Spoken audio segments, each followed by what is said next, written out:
So the last time we left off, you guys had come back from the Axos. Karis had her whole thing where she told her family that Trimostone was dead. They ended up setting up a funeral, which is going to happen. What's the date? Today? Yes, today. Because it is the morning of the 19th of Raylan. And so that'll happen later today. They have already started setting up a bit of that funeral pyre the night before, and so this morning most of it is done. Spack had done some work, threw a bit of his coin off into the ocean. All of it. Yeah, and then you guys, kind of went in for the night, back to the estate where you guys looked into a bit of Trimostone's study and found a couple of things that could be useful in there. Although there's still a lot more stuff to go through in there if you guys ever want to return back. But from that one night of that you guys spent a few hours in there, that information you guys were able to find out was that Spack found out that possible cursed treasure out in the oceans, and then Karis found kind of like a pretty strange looking map kind of tying in some of her ancestors, and attempting to try to explain some of their deaths. But here we are on the morning of the 19th after you guys went back home to Karis's home. That night, I will say that Spack had quite a strange dream during the night. And that dream kind of, he normally has strange dreams every so often. It's kind of something that he's been experiencing his whole life. And not just dreams, but also experiencing strange coincidences, things that are just like very fortunate or in some cases very unfortunate. And that partly drives him to be the way he is, how superstitious he is. Just things happen that maybe shouldn't have, and then he generally tries to explain it in one way or another, which might or might not be true. But so far, it seems to have guided him on the right path, and kind of prevailing. His prevailing thought is kind of coming up on top and guiding him in the way that he acts. But as for tonight, or last night, I should say, he did have a dream, and let me roll here and find out what the fuck happened. You guys can talk on it. It's not like super sensitive. Okay, here it is. Do you guys see that in the chat, or do I have to do it? Watch it. Okay, well, let me do this anyway. Might be better. That's cooler. At least it died. What do you mean? You're not hearing it. True. Oh, okay. Well, it says here, Spack, you dream you are lying in your bed at home. Your eyes are open, but you cannot move your body. On the ceiling, there are a set of eyes staring down at you. As the moments pass by, more and more eyes slowly grow on the ceiling, until there are hundreds, if not thousands of eyes peeking back down at you. They blink intermittently, and then eventually in synchronization, and you awaken in a daze. So that next morning, you're a bit kind of exhausted. It's not that you didn't sleep enough, it's that you didn't sleep right. And so you're kind of a little bit groggy, and the dream kind of lingers on your mind. Hours pass after you wake up. It almost feels like it was real. You're there lying in bed in Karis's family home, and you can swear that you kind of still see those eyes peering back down at you from the ceiling. But when you look right back, they're gone. I'm gonna blame some of this on the little bed that I probably have. Right, this family is a bunch of like fragile fools. Right, they're like regular sized people. Yeah. Okay, yeah. So I'm so titanically muscular that, obviously I couldn't sleep well in that environment. So it's a combination of both. I'm gonna take this at a little bit of like, oh wow, that was a weird dream, but the other part of me is gonna be like, they just need to step it up. Yeah. So definitely, you're following your superstitions. Is Kara's home when I wake up? Yeah, I would say you guys all No, wait. I. Oh, yeah. Tell me, wait, what are you doing? What time? What time is he waking up? 4 a.m. I mean, Well, honestly, either you way- might have, because you did have that nightmare. So yeah, it's not unreasonable that you woke up at 4 or 5. Because I like sleep.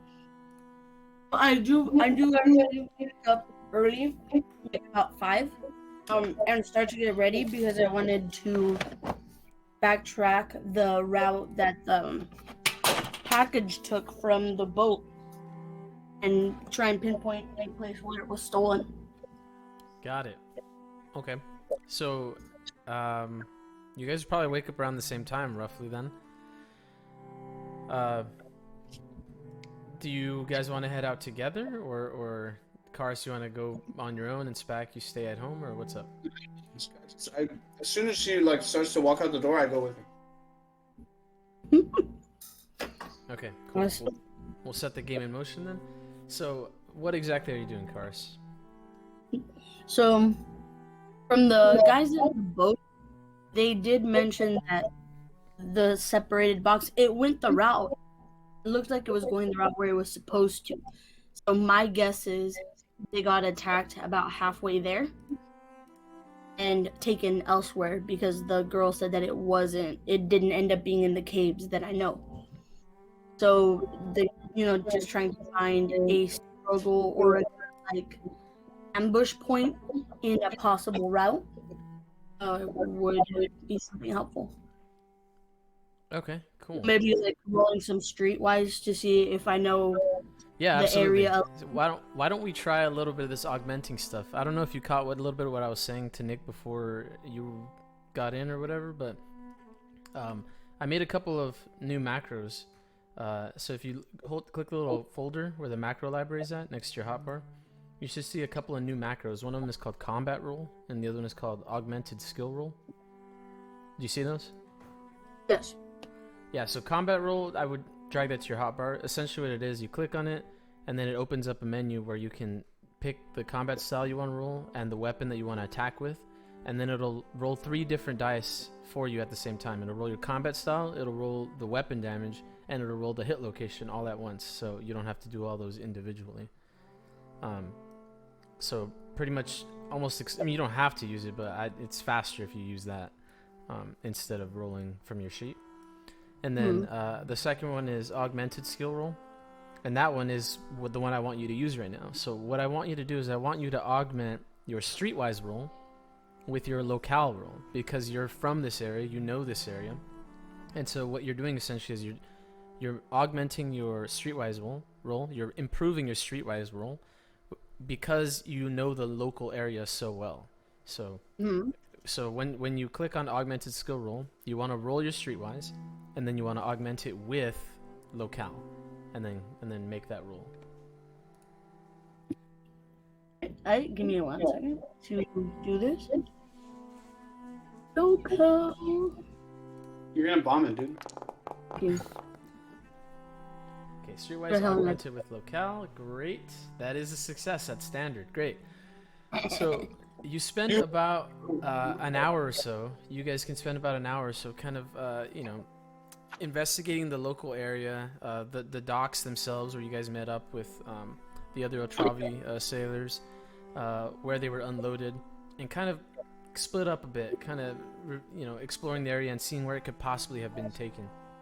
You did get that hint that some cloaked figure was kind of heading off towards the left, towards one of the entrances to the Warrens. Well, I should say away from the one that the Etralvi used. But as you were kind of exploring that area, you found out that there's actually another entrance to the Warrens. I should say the Warren. I don't know if I've told you guys. The Warrens are the caves underneath the city, Bastion. So there's another entrance to the Warrens that even you were unaware of, and you found it. It's this small. It doesn't even look like a real entrance, to be honest. It looks like kind of like a hole. that was covered by some like ivy, like some growing ivy. You see like on this image here in the background, there's all that ivy kind of growing on the edges of the coaster there. So it's pretty much just covered in that, and the only reason you found is because some of the area around there looked a little scuffled and moved out of the way. So, yeah, you found essentially another entrance into the Warrens that you had no idea even existed. And during like the time where we were looking around and stuff, can I check in with that one boat captain that I worked with before, the one that I outperformed all his workers and I threw his money in the ocean, right? Yeah, he wasn't the captain. They were just both workers, remember? The captain... Were they still in port when we were being sleuths and investigating? Probably, yeah. I don't know if they're up yet, but yeah, they're definitely there for sure. Yeah. So yeah, I'm gonna walk into their cabins, break down the door if I need to, but I'll go in their cabins and I'll slap one of them in the face. I'm gonna ask them, did you see somebody who robbed the Etralvi, some other ship that was around here, or were you guys robbed? Like, is this something that's common here in docks? Yeah, give me an influence test. Can I Is this where we find the Warrens? This will be at easy. Is this before we go into the Warrens? Yeah, I've absolutely fucking bombed it. I'm gonna use luck point. Okay.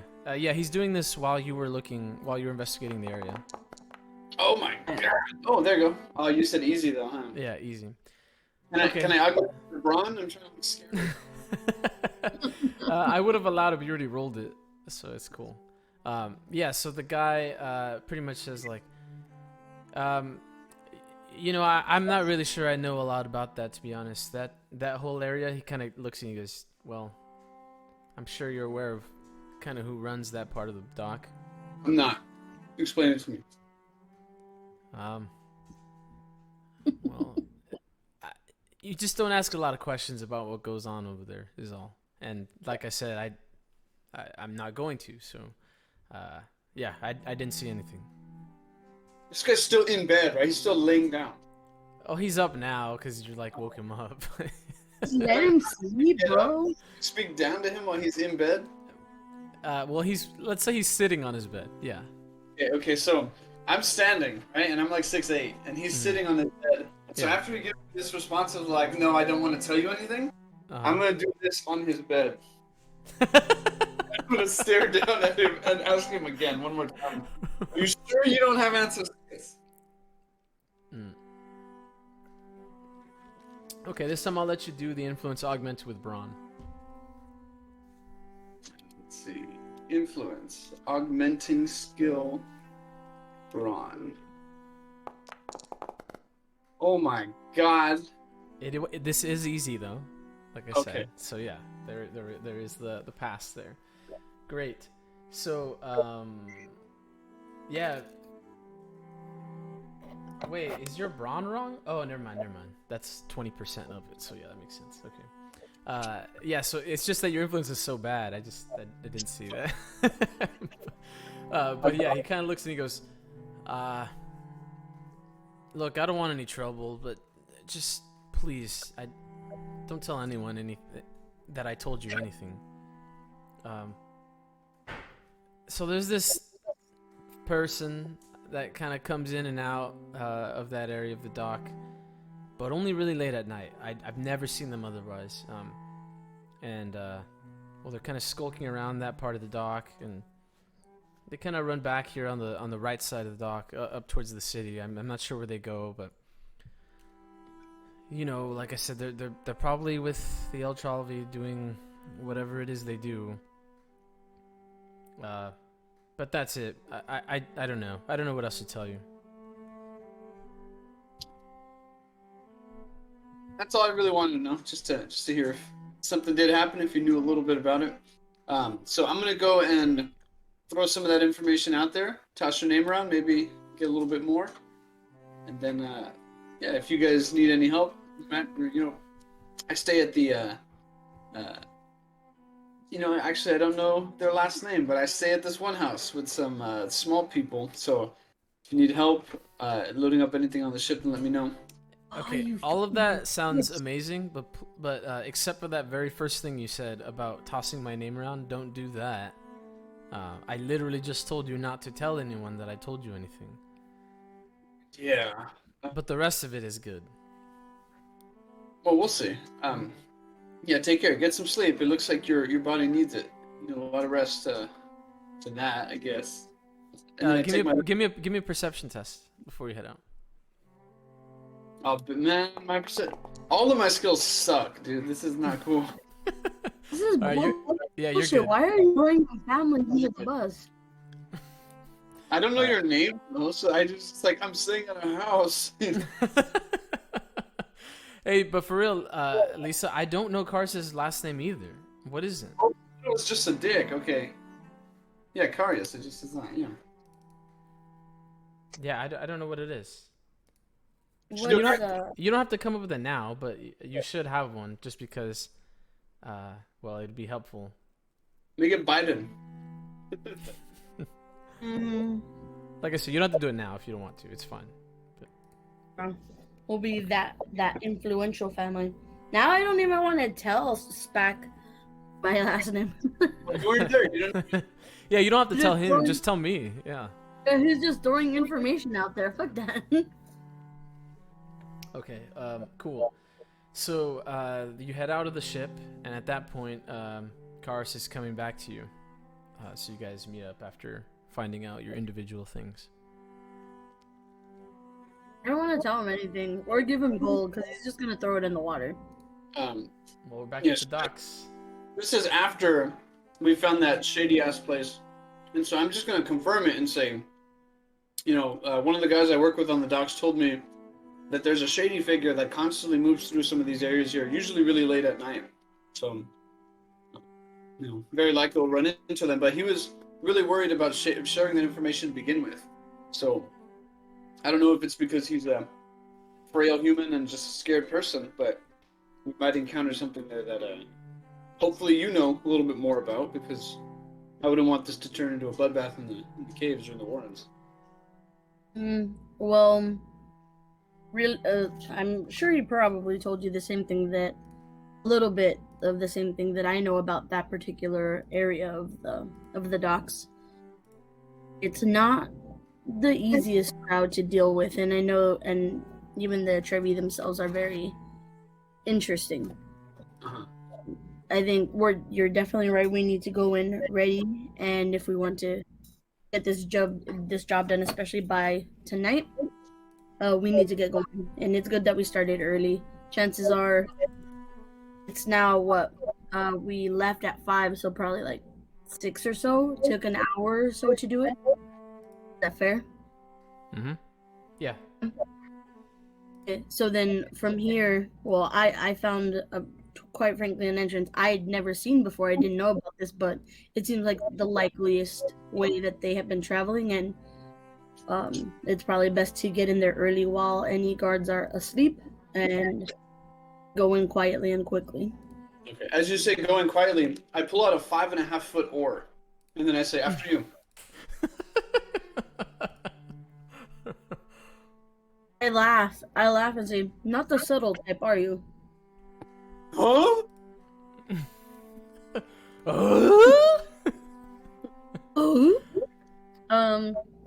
So I just laugh and I bring him, and we're gonna get ready to go to the warrens.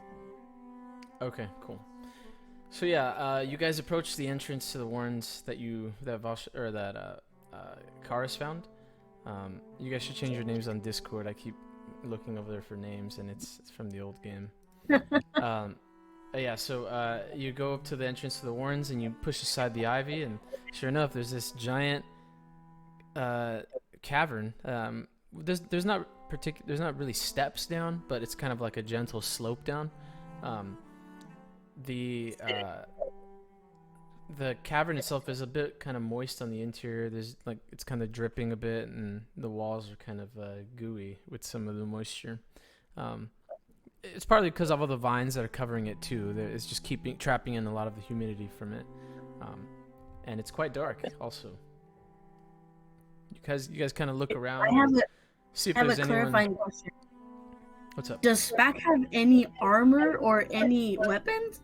He has weapons, but no armor. No. Is he still in his underwear? No, he has clothes, just no armor.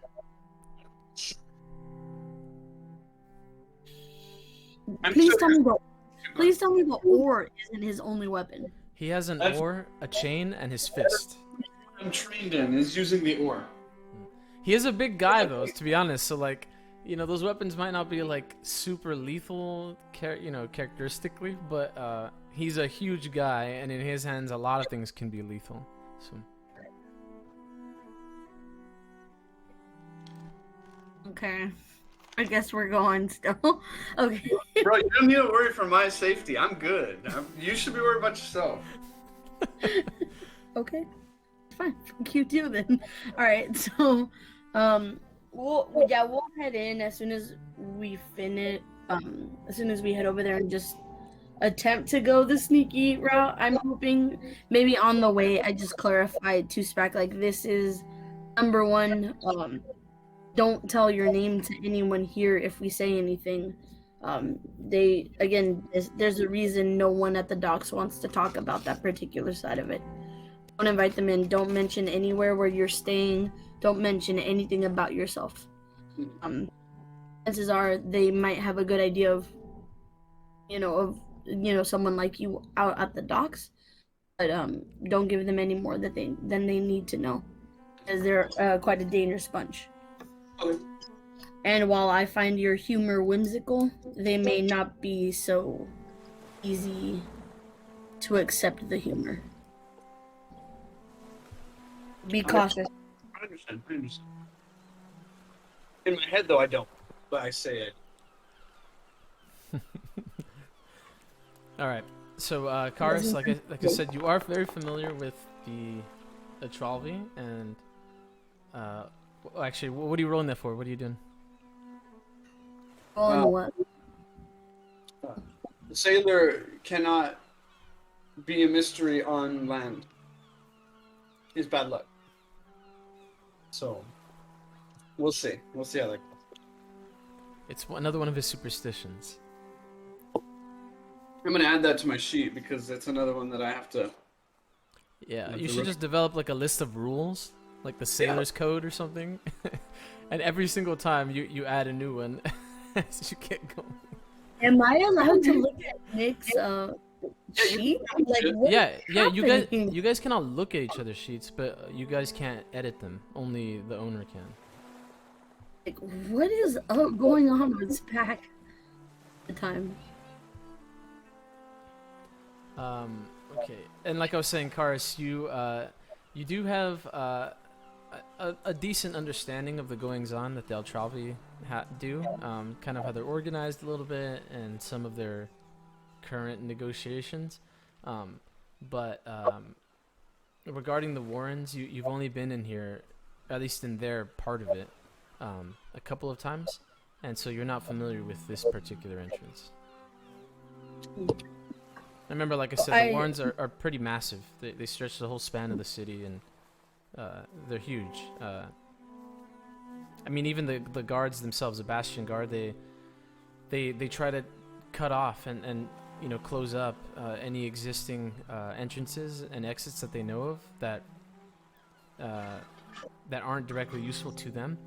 But there's just so many of them. It's really difficult. And they're so well hidden too. It's very difficult for them to get all of them. I'll relay that to Spack, just in transparency. Like, we're going into, this could be the Etralvi, this could not be, but it still stands the same. Spack. Try not to say too much. Okay. And it's probably better to use not shoot first, stab first, ask questions later mentality if something comes at you. Because I've never been in this part of the Warrens before. Okay, I'm gonna also upset you again, and put that honorable combat is a thing. So I'm not gonna stab first without telling someone. I'm gonna tell him what I'm gonna do. So he does have that passion. Forgot about that. Yeah, he has a passion for honorable combat. So yeah. He is. And he I is have a passion for getting out of here alive. You're the honey I'm vinegar, dude. We're honey and vinegar. It'll work. It'll work. Honey and vinegar sounds nasty, but okay. So, if you're ready to go, let's go inside. And like we have quite a bit of work ahead of us. Okay, and also remember, Trimosthone's funeral is later today at around 6 p.m. So yeah, you still got, you still got plenty of time. I'm just reminding you, that If we have time, we'll stop by. But no, just honestly, like this job couldn't have come at a better time. I say as we walk in quietly. I wasn't planning on going anyway. True. Okay. Like, So not out of disrespect to Demosthenes, but there's people there I'd prefer to avoid. True. So you guys walk down the gentle slope into the warrens, pushing away some of the plants and vegetation there. It's pretty much pitch black at this point. How are you guys proceeding? We can turn on a lamp, dude. We got a lamp right here. Torch. Cool. Yeah, I like it's probably best to do that. Let's roll supply then. Oh. Do we have a button for that already or no? No, not yet. You have to. Well, I mean, you could just roll a d8. But no, I don't have a button for it. I'll make one later. Oh, I have a D8. Okay. Good. Neat.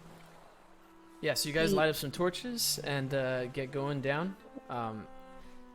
It's honestly pretty small kind of cavern for quite a while, maybe a few, like 100 feet or so. And eventually it kind of comes into this kind of area where it breaks into 3 different directions. Which way do you guys want to go? Do you have a map? Notice. So.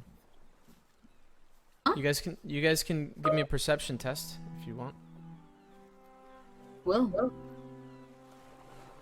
Or if you have track or anything else. I have navigation, maps, and surveys. Do you have a map That of the warrens? No. Okay, you said perception, right? Mm-hmm. Don't fuck this up. Okay. Oh no. Fucking Lisa, dude. Look, all right. I'm gonna use a luck point on that one. Okay. Okay, go ahead. Try this again.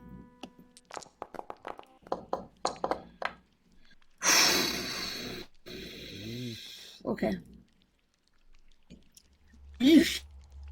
Okay, so there's no discernible way to tell which way to proceed, really. There's left, center, and right. They all look pretty familiar. They all look pretty similar. When in doubt, go left.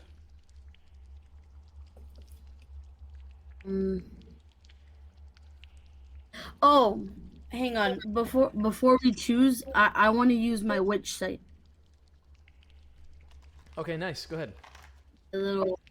My little folk magic. I'm gonna push that to the chat so you guys can read what it does.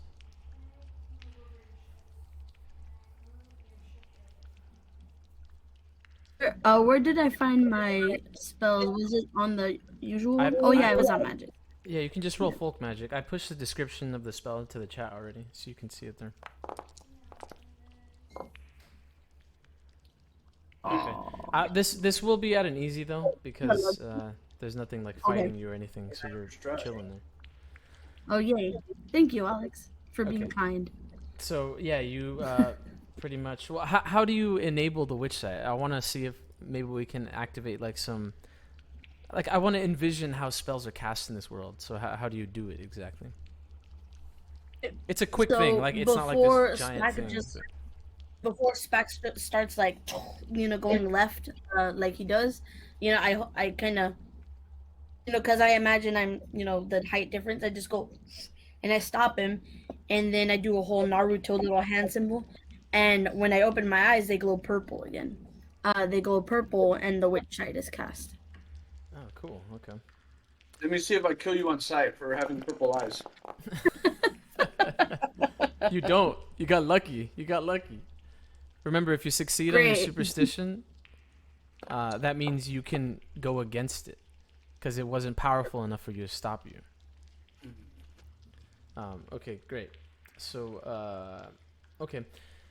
So, yeah, your eyes turn purple, and you're able to see through any magical or shadowed or invisible entities in the darkness.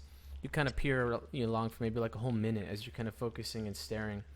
And it seems like the route right down the center, you can't really see like a person or anything there, but what you do is that you kind of like see an aura of how do I want to describe this? Out in the darkness, down the center path, you see like an aura of what appears to be a face of some kind. Nothing discernible, just kind of like a nose and the shape of a head, just barely kind of floating and creating an aura, just very, very dim. It's unlike anything you've seen before when you've cast this spell before. Normally, when you cast Witch Sight, you'll see like a really clear outline of whatever the item is that you are expecting to see. But in this case, it's super hard to pin down. It feels like it's just kind of floating all over the place, and the light is very, very dim. But it is definitely down the center pathway. I also remember to beg subtract a magicka point. Yes, I beg. Well, I'm not. I know he's not going to be quiet. So, I point to the center. As I point to the center, there, I start to take out my my blade and walk down the center. Okay. I got my ore ready to go too. So I'm behind her. I'm not incredibly loud, but I'm making no attempt to be quiet. You know. Mm-hmm.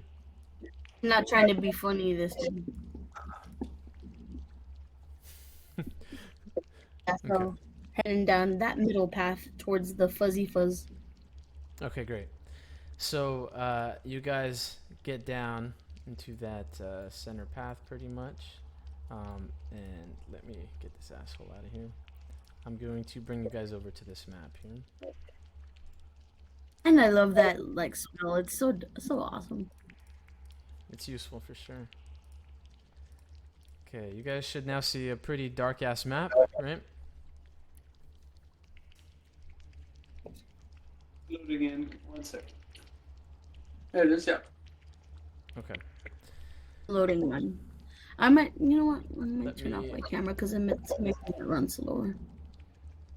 Let me push time up a little bit. Okay. Alright, yeah, so this is pretty much what you see. It's a pretty dark cavern. You guys can turn on your torches if you want. They're not on, I don't believe. Yeah. So, go and explore the cavern a bit. If you want, I can explain a little bit as you guys go, but it's a pretty dark cavern. The gentle slope has kind of ended now, and now it's relatively flat, but it is still descending very, very, like almost indiscernibly. And the walls themselves are, again, still kind of coated in this the moisture from the cave. There's bits of like water kind of dripping down from all over the place, presumably from up on the top side. And there seems to be all kinds of moss growing on all the rocks and parts of the walls where all this moisture is accumulating. Hang on, guys. I think it's my internet. I'm not able to see the map at all. Okay, no worries. Hold on, let me try it on the other computer. No, sorry. Keep going. Yeah, okay. And so, yeah, it's just, this is definitely not something that Karis is familiar with, this area. Normally the parts of the warrens that you've explored, that you've been in, Karis, they are, I don't want to say they're well-traveled, but they have markings of people having been there. There's cairns, there's signs that are written in a strange coded language that the Etralvi use. That's like part Sylvan, part a coded language to help guide them. And every once in a while there's a couple of torches set up so that they can light their way. But so far from what you're seeing, this has not been explored, at least not in many years. So it has like the language itself is like part Sylvan a little bit. Yeah, the coded language that the Etralvi use, is like part Sylvan, part a strange coded language. Okay, because I think I have Sylvan under my languages. Can I make out like partial words or anything on the walls? No, like I was saying, this part doesn't have any of that.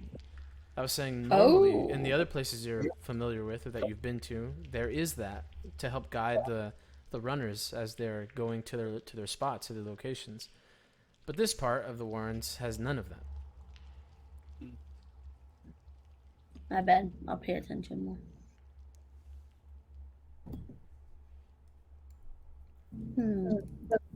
Okay. I'm beginning to be like a lot more apprehensive about this. The witch site. This only took about a minute or two to get in a little bit farther, right? No, it Do was I probably see like that same? No, you guys have been probably traveling maybe like 15 minutes or so. Okay. Sorry, I'm going. Can you describe the room that we're in right now? I know the stairs are still leading down, but what else is there? Yeah, no stairs, just a gentle slope, and literally it's just a dark cave. With a Spack just found a big mossy stone on the side, but yeah, it's just a big dark cave. I head over to a mossy stone with Spack and see if there's anything like familiar that I can see. But I'm nervous because it's not what I'm used to. I scrape some of the moss off of the rock, and I smell it. Yeah, it smells dank. How does it taste? How much of it do you eat? A scoop. A handful? My handful, yeah. Okay. Go ahead and give me an endurance test. Like 16 ounces. Moss. Oh, it's delicious, dude. It is Ooh, boy! delicious. Yeah, so it doesn't taste good at all, but it doesn't seem to have hurt you, so it can't be poisonous. At least not in the amount that you ingested. I look at Karas and I tell her it's moss, and then I put it back. Like you throw it up and put it back? No, I just gently put it back. But you ate it. How do you put it back? I mean, oh, you're right, huh? I ate all of it. Damn. I wipe my hand on the part of the rock that doesn't have moss to get all the shit off. Oh, okay, got it. In the areas where he scratched it off, I check to see if there's any of like familiar symbols or anything that I am used to seeing in one of the other things. Yeah, so funny, as Spack was, kind of moving some of that moss, underneath there is some strange symbols. If any of you guys have a lore skill or a history skill or I guess honestly even a locale, but we'll set that at hard. A locale skill will help also. I have lore, but it seems unrelated. What is it for? I have. Sorry, Sea Legends? No, that's not gonna work. You guys can both roll locale. We'll do locale, but it'll be at hard. How can you roll locale for me? Because I can't work in. Sure thing. Okay, here we go. Oh, you got it. You got it. Okay, so Karis, you cannot read it, but you do know what it is. It is the language that the Scalekin used back when they still lived in the Warrens. Before this was a few thousand years ago. Before humans civilized this part of the Azure coast. Hmm. Interesting. Take a little mental note, click, and I remember it perfectly. Okay. I mean, you cannot read it, but yeah, you do recognize what it You is. should carry some charcoal with you, at least with like charcoal and parchment, and just get an etching of it. You know. I kind of laugh and say, "Man, I have to remember to come back to this so I can use this as inspiration for a few forgeries, for some artifact forgeries." True. Not a bad idea. Hey. It's like, might be some good money in this one for with the historians. Good money for the ocean. As I walk over farther into the cave, I see I'm some I bread laugh. on the I ground. laugh. I laugh Yeah. and say, "You're not assisting me with the forgeries." I pick up some of these breadcrumbs and I smell them. Yeah, so they look like breadcrumbs, but as you pick them up, they're actually rocks, and they smell like rocks. But yeah, so these rocks have kind of fallen from kind of like a ledge, maybe about 20 feet up or so. There's a small little waterfall that's coming off that end that's kind of depositing these stones where you're standing. Are there any flat rocks? Probably, yeah. Yeah, I pick up a flat rock. Hmm. I'm gonna carry that in my hand, looking for some water to skip it across. Oh, tight. Okay. Well, from there, I guess. Do we when we look around, do we see any more moss? Yeah, there's a lot of it all over the walls. I'll go to the some of the wall like nearest to the big rock. Start to peel it off a little bit just to take a look and see what else is here. I come to this little corner right here and I pee in the corner. Okay. Cars is Smells taking like a off. Cars is taking off parts of the moss on the walls, and sure enough, underneath it, there's a lot more of this writing. Hmm. None of it looks familiar from with the Sylvan. No, it's not written in Sylvan. It's written in the language that the scale can use. Skelkin. What do I know? What am I able to remember about the Skelkin? Are they elves? Are they more Spack's Y- people? yeah, perfect. I'm glad you asked. Let me share the file with you guys, and I'll show you. So, Yeah, I think I see a fire over there. so you guys can take a look at that. So the scalekin, Lisa, I'm assuming you can see this. I can't at all. Oh, okay, I'll just read. Okay, well I'll just read it to you then. The scalekin are a species of reptilian creatures.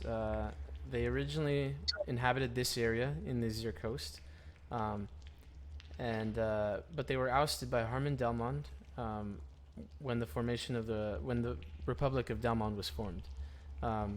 There was a short war that occurred between these newcomers, the Sudorites, and the Scalekin, but they were defeated and eventually ousted and moved and kind of permanent. Like they were pretty much Trail of Tears down south to Sarin Swamp, the area that they live in now. Yeah, so they used to inhabit this area. They're reptilian humanoid creatures essentially.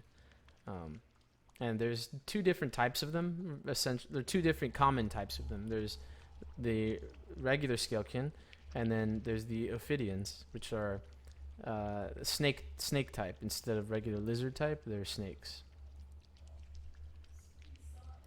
Oh, that's not good. Hey, just as a heads up, man, it looks like your links on the page don't they open up to something that I don't have permission to look at. Which one specifically? Because that might be on purpose. Which one is it? The Azurco, Sarin Swamp, and Ophidians. Okay, no, those should be able. I'll fix it later, but those should be available to you. I wonder why they're not. Cool, okay. Let me fix Cool. Yeah, I'm gonna tell Karis there's a campfire over there. I can see a little flickering of it. I see a bed or two. And what looks like a nice juicy water skin. I'm pretty thirsty. Um, I'm gonna walk in and announce my intentions. So, No, I before he can start yelling, I let him know. Hang on, like this is and I let him know like the basics of what I know. He's like, we need to be careful. Like there's probably more down here than we realize. oh, okay. Well, I'm sure they'd appreciate my honesty. I also have nothing that they can possibly rob, so it's not worth their time. Well, except your life, and just enter quiet. I'm not telling us not to go. Just enter quietly. Oh, okay. We don't need to wake up more than what we need to. Okay. So, Spack enters the area, and let me describe it because Karis is not in the game yet, so I'm just going to describe what this area looks like. So Spack walks in, and it's kind of an opening in the area here, where there's essentially a camp. There's 4 bedrolls, or not really bedrolls. They're kind of just like piles of hay and vegetation, with like some really crude-looking blankets and stuff on them. There's a lit fireplace, and then there's a bunch of what looks like crates and barrels and supplies, clearly from ships and cargo and stuff. There's also a number of really large stones and boulders and stalagmites, kind of like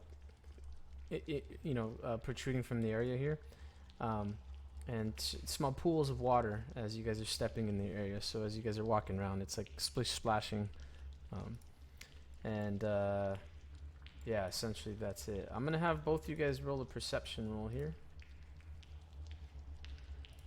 Can you roll yet, Lisa, or do you want me to roll for you? No, Can you roll for me? I'm waiting for it to be better and actually work. Okay. So both were failures. So yeah, it's. Oh, I kind of see now. Yes. Okay, good. So it's essentially looks pretty. There's no one in sight. But the strangeness is that the fire is still on. That's still roaring. It's not like embers or anything. It's literally like if it was just started maybe like an hour ago.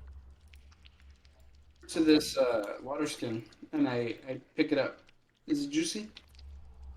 So it is incredibly juicy. It's filled with water all the way. I take a swig. It tastes like Now rainwater. my game is I walk over to this one and I pick this one up too. Okay, same thing, but that one's not full. It shouldn't be. Lisa, the game's not paused.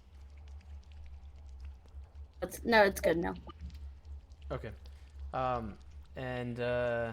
you can see now, right? Great. Okay. I'm gonna ask Karis. So what was stolen from the ship? What exactly are we looking for? We're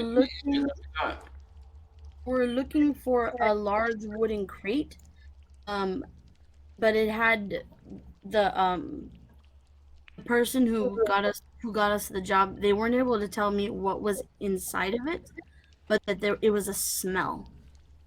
Something tells me it's going to be pretty noticeable. So look for wooden crates with symbols on the side and with a very distinctive smell. I take a big whiff of the one in front of me.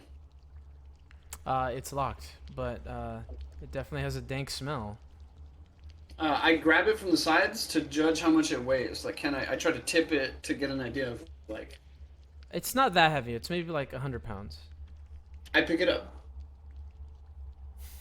Okay. When Karis turns around, I'm holding the crate, and I tell her, okay, let's go. And I start to walk out in the other direction. I tell him he's taking this crate, by the way.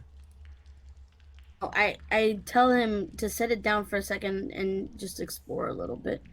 See if you can open it up. Let me take a look around the camp. I wedge my oar into a part of the crate to try. Is it actually like padlocked? Like there's a. No, it's just like nailed in. You know, like how they. Yeah. Okay. Close, yeah. So I grab my oar and I jam it in to wedge it, and then I pop it up. Okay. As you pop it up, In front of you is just a ton of small wooden boxes. In the wooden box. Yes, in the crate. Yeah. Okay. I have an idea of a product that would sell very well. Right now, it's coming into my mind. It's going to develop over the next couple of sessions. I pull out one of the little boxes and I open it up. What do I find? It is a bunch of grade A glass hash. Oh, it's not more little boxes. It's not smaller boxes. Unfortunately, it is not. No. Yeah, so that idea disappears. Never mind, forget it. It never happened. Okay, I look over at Karis, I pull one of them out, or I pull some of it out, and I hold it up, and I tell Karis, is this it? I'm trying to remember what she said about it. How does the box look? Is it just a regular cargo box? Yeah? I don't remember what the said to me. Well, glass. Oh no, I feel like glass hash is like super common. She would have known the smell. Oh, Everyone knows the smell of glass hash. okay. I didn't. I put it back in, I guess. Okay. Spack? Oh, fuck! As soon as I put it in, though, I turn around and after placing it in, and I see what looks like a little lizard boy. Exactly. Spack turns around. Very friendly. Yeah, Spack turns around after he closes up the crate, and it just sees what looks like a scalekin with some primitive-looking weaponry, kind of up against one of the cavern walls with a spear and a shield pointed out, and you can hear him go, "Ursa!" and he rushes forward. I got my oar though. I got some distance on this guy. I have my oar out to try to keep him at distance. There's more scuttling around the area as you guys, as this guy rushes forward you. Karis, you hear more of this like scuttling and pitter patter to behind you, I should say. And so we're gonna start combat here. In the box, you said there was glass hash. Is that? Yeah, that's what it's called. What is it? I think Is it I remember weed? describing it last time. Yeah, it's a type of smokable leaf that's grown in the dunes of glass north of the Kar Desert. And if it's burnt, does it smoke and then like disorient people? You presume, Okay. but you know I don't. Hey, how do you rotate the token again? You can hold shift and then the arrows, or you can just hover your mouse over it and then use the scroll bar. Okay. Thanks. Lisa, instead of fighting these guys, do you just want to get like really fucking baked and just toss all of that into the fire? Well, it's not gonna help us get if I'm pretty sure. I think we should just take the glass hash. This And- one, do a move that's called the Bob Marley. Okay, let me update my sailor. Oh, But it's my move. That's my move. why? If it's what we have to return, I'm gonna be so mad. All right, great. So let's roll some inish. You guys are all rolled already? Yeah, let me go.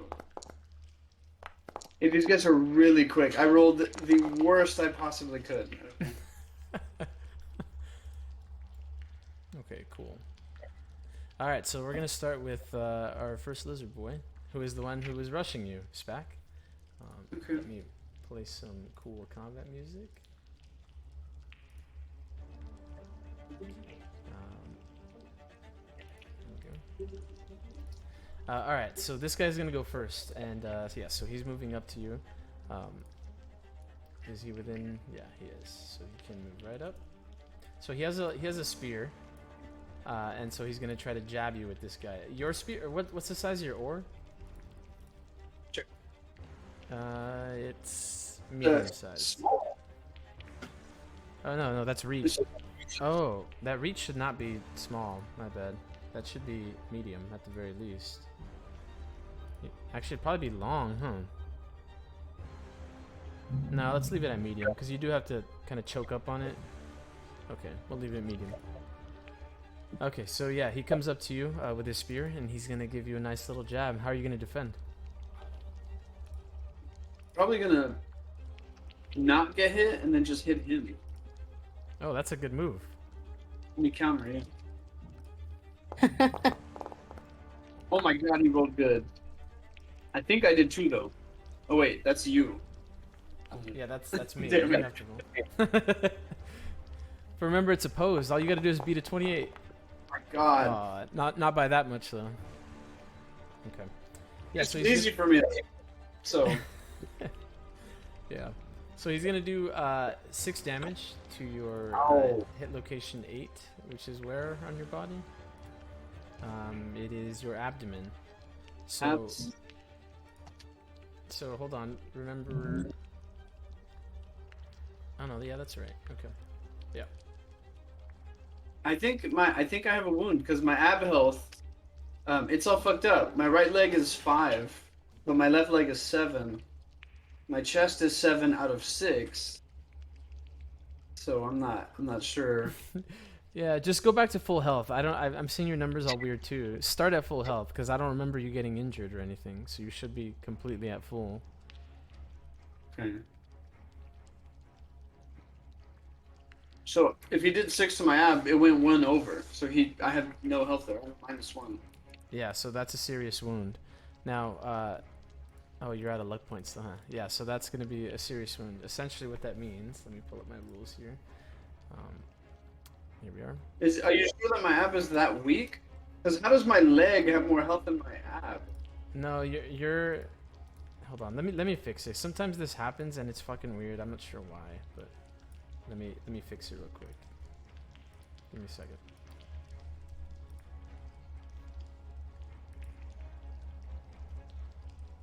This is really okay. Where are you going? Okay. No, you're good. I want you to live your life. Leave your life. Yeah, your ab and your leg are mixed up. Like your ab should have 7 and your legs should have 5. I don't know Okay, why that's good. Yeah, I don't know why that's happening though. That's weird. Is Karis like that too? Hey, I'm in the game, right? But my screen says I'm still paused. I can't move. Yeah, it is paused. Yeah. Okay. Okay, yeah. So, I mean, I'll just make a note of it, dude. Okay, so my abs are at 1. Yeah. My legs should be at 5. Yeah, I'll fix it after this combat. But yeah, you're right. Your abdomen should be at the same as your chest, which is at My 7. chest. Yeah, your shit's all fucked up. You should be at 7 on your chest and your abdomen, and then your legs should be at 5.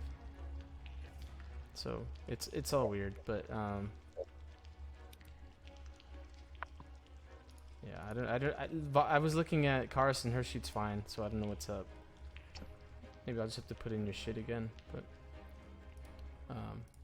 yeah, so you should be at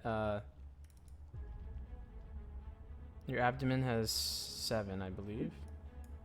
So now it's 1. Yeah, so now you should be at 1. Yeah, that makes sense. Yeah, okay. Alright.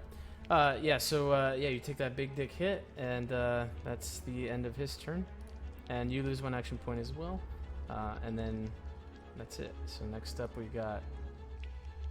Oh. There we go. Now we got Karis next up. Oh, let me unpause it. There you go. Yeah.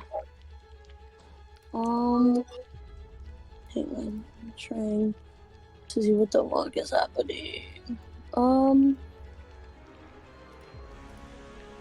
Okay. Well, apparently on this computer, I can't be on this. Oh, let me mute this. Alright. I see Spack getting attacked, and I'm afraid for him. So I'm going to... Running doesn't take an action, right? No. Well, I mean, No. Yeah, no. You're gonna be running? Where are you running to? Oh, sorry. Moving, running. I'm gonna move to go toe to toe with this guy too. Yeah, that's fine. You With can do my broadsword. that. Okay. So he does have a long spear, so he can actually keep you at bay. So if you want to get close with your long sword or your broadsword, which I believe has a medium range, yeah, you're gonna have to move in. So you can try to do that, but he will. You're gonna have to test against him essentially. Either your evade against his, or sorry, your evade against his combat, or just evade and evade if he just wants to keep you at bay instead of attacking you. Okay, well, my evade sucks ass. So hold on. I miscalculated how much my evade sucks. Hold on, let me figure out my course of action here.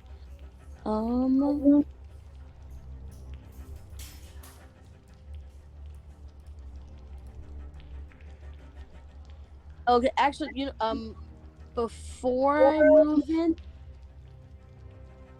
let me actually do Fireblade. I'm gonna cast Fireblade. And have my sword on fire because they're Ophidians, right? They're weak against fire. Yeah, I'm gonna do that first. Okay, let's see it. Also, you're gonna cast more light because of that if you succeed. Nice. All right, so that's one more magic point, and your blade is now on fire. So I'm actually gonna give you a slight fire color on your light. Is it getting hot in here or what? Yeah, pretty much. Okay. So in that that was obviously an action point, right? Yes. Okay. I'll go. I took that away already, and I'm gonna go. I'll still move here. Can you do like the delay actions like we did before, Alex? You already made your action. Your action was casting that spell, so you're actually done for now. Okay. The moving thing I'll keep. But still a little bit farther range because I'm gonna try and look for an opening as they fight and see if I can't get underneath the spear when he's distracted. Yeah, you totally can. So I think you were here. You can move up to 3 meters. So if you want, you can move like here or something. Okay. I see. Sorry, my computer's a little. The computer's a little laggy. Okay. No, that's cool. I'll do that. Okay, great. And then that's your action point. And then next up is another one of these sneaky boys. I don't even know if you guys can see this guy. He's probably just gonna do some sneaky shit. I was looking around. I couldn't see him. Yeah, I couldn't either. That's good. No, it's not. I don't appreciate that, Alex. Oh, you like it. Okay. Good. And that'll be his turn for the most part. Okay. Next up, we got another guy. And that'll be his turn. And then Spack, you're up. Alrighty, I'm gonna swing at this guy, but I'm gonna aim for his spear. Like I assume with his spear, he's gonna try to I mean, he might. I don't know. He might try to parry. Mm-hmm. My goal here is to hit his spear as hard as I possibly can to disarm him. Perfect. Yeah. So just make a combat roll, and if you get a special effect, there's a disarm special effect, and then you can try that.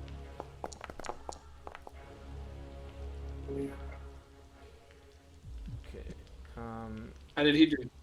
Actually, bro, I'm gonna change the reach of your ore to long.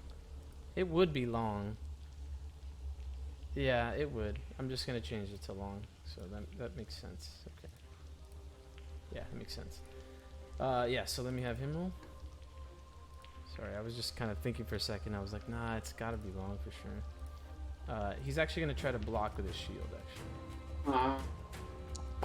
But you can still disarm him if he rolls bad enough. He didn't. Oh, wow. Pretty good. Yeah. So, yeah. Just, he pretty much blocked your attack with his shield. No special effect was gained. Your aura slaps against his fucked up ass metal or wooden shield. It's pretty decrepit looking and everything, but it does work.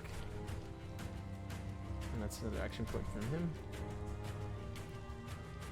That's shitty, dude. Alright, next up is the same guy. He's got 1 action point left. He is going to... I think he was going to try to I can't really leave, huh? He's going to save... Yeah, I don't have any attacks, so... Oh, true. Okay. Well, it's... Yeah. I think he's just going to stay here and reposition and save that action point for defense. So he's going to delay. Alright, Bastion. Karis, that's you. I'm saying, I was hoping he would do some dumb shit and I could get behind him.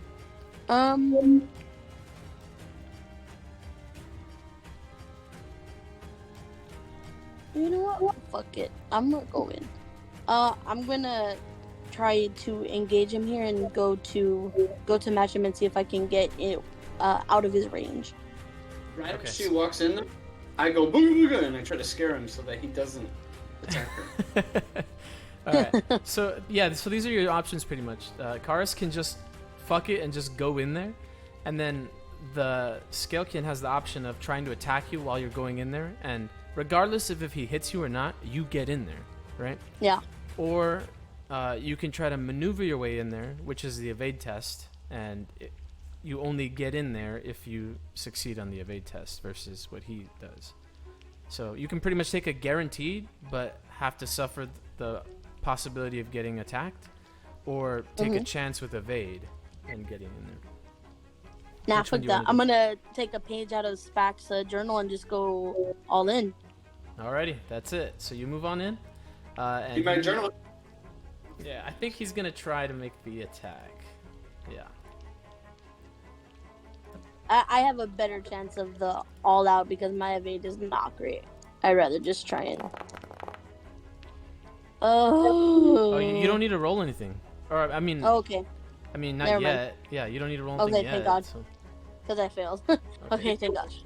So he did hit you though, so that's gonna do 6 damage to wherever your 10 is, which is your chest. Good thing you have armor there. Jesus. Okay. Yeah. So that's gonna do 4 damage to your chest. My chest? Yeah. Okay. Your health, your armor, your chest health is also bad. Why is it all fucked up? Your chest should have 5 health. I don't know why it's only showing 4. Okay, so I have 1 left on there. Yeah, this is weird. I'll Okay. fix it after this, guy. Sorry, I don't know what's up here. But, Okay. okay.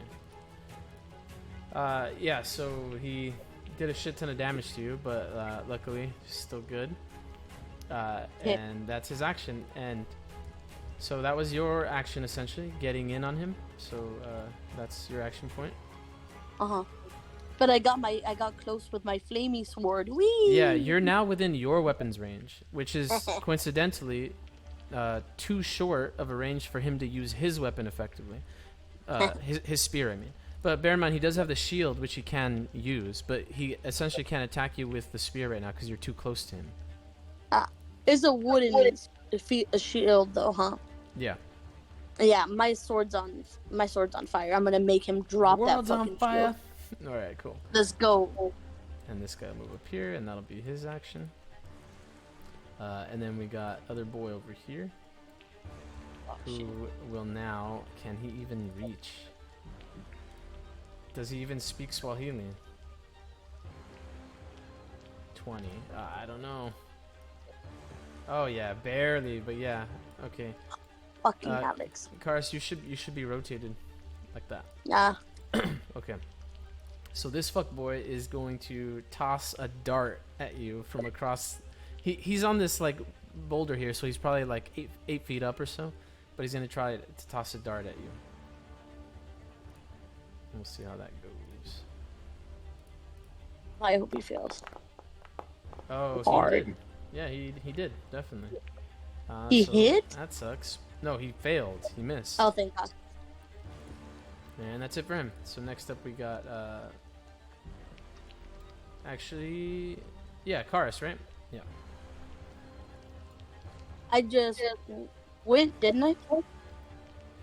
Oh, I'm one of the only ones with that.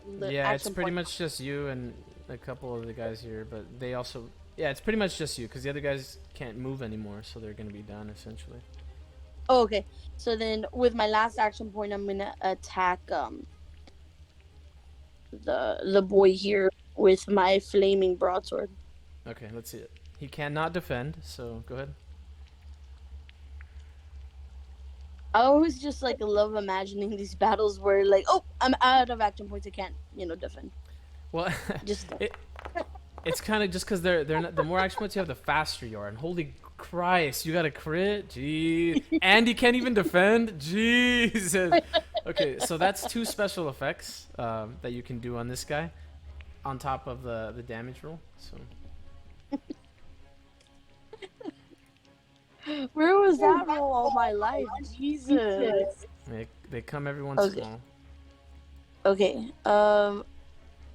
It was the special effects list. And you need to roll damage too, also. But I if do. If you had rolled the macro, like I told you, that shit would have already been rolled for you. Well, fuck, I guess. Just saying. Just roll the macro and The combat roll? Yeah, no, don't roll that anymore, because you already rolled the roll. Just roll your weapon damage. It'll still do everything else though. It's still. Yeah. Okay, so don't do that. Alright. Hold on. I mean, if you want to just use the macro, just do the combat roll. We'll just use this roll, but we'll use the damage from there. So yeah. Damn right, we're gonna use this roll. Fuck. No, I'm not using my dagger. I'm using the broadsword. Okay, so 4 damage. Broadsword, 4 damage, and let's see your special effects. You got a ton of available ones. So what are you trying to do exactly? Cause he has his shield. I'd really like to get him to drop his shield. We're at the very. Let me see. How do I want to play this? Also, remember your fire blade also does some extra damage. It does 1d3 extra damage. Okay.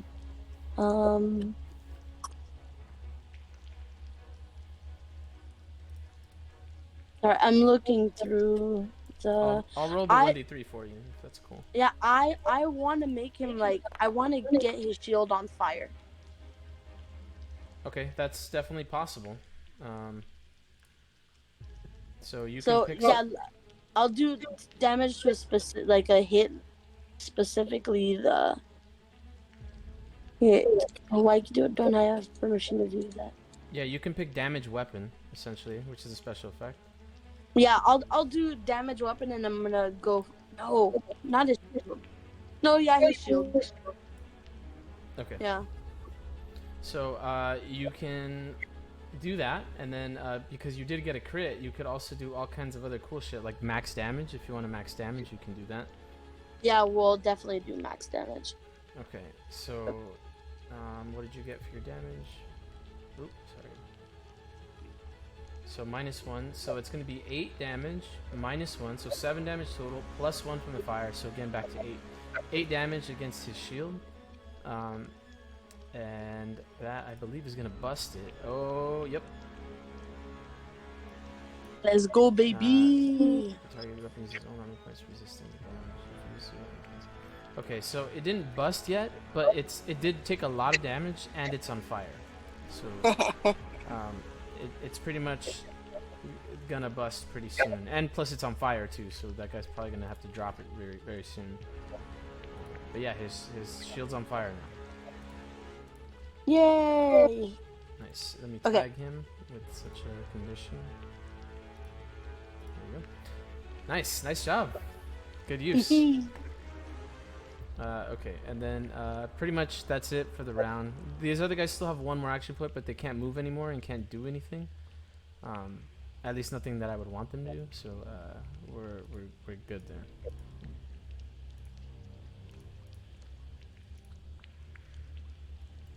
Okay. Next round. There we go. Okay, so we're back at the top. This guy is on, his shield's on fire.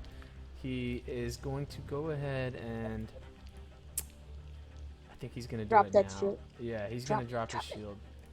So he's gonna drop his shield, which, believe it or not, is gonna take a whole action point because it's strapped to his arm, so he's got to unstrap it and everything. So that's his action. Karis, you're up. Okay. I'm going on the offensive here. Like, with one in the previous round, got his shield on fire. He drops it in panic. I'm gonna rush forward. I'm gonna attack him again. Okay. It'd be great. He's My gonna gosh, if hit- I can set him on fire, that'd be great. He pretty much can only evade because his shield's gone and he can't use. Good his... luck, bitch. Yeah, so he's gonna try to evade here. Aw. Barely. Okay, yeah, so that's gonna hit. Again, if you had used the macro, your damage would have been rolled already, but you didn't. So let's see the damage. Sorry, I'm used to it. Damn. Alright. Just use the damage on this, I guess. Fuck. Okay, so that's 3, and it strikes him. I believe that's tail. Yeah, it hits him in the tail. 3 damage plus a 1d3 for the fire, which I'm gonna roll right now. Nice, 2. So that's 5 damage total. So these things have pretty tough scales. You can see even as you strike him with your flaming broadsword, you strike him. By the way, you do get a special. Let me know what your special is. Yeah, and you strike him. But they do have some tough armor. But your blade with the fire managed to kind of cauterize and kind of dig a little bit deeper into his skin than you otherwise would have been able to. For the special, would it be possible, like, when I struck his tail, that he winced, that he tripped? What would, you can try it, yeah. Yeah, I'll do that. Hold on. Okay. 2.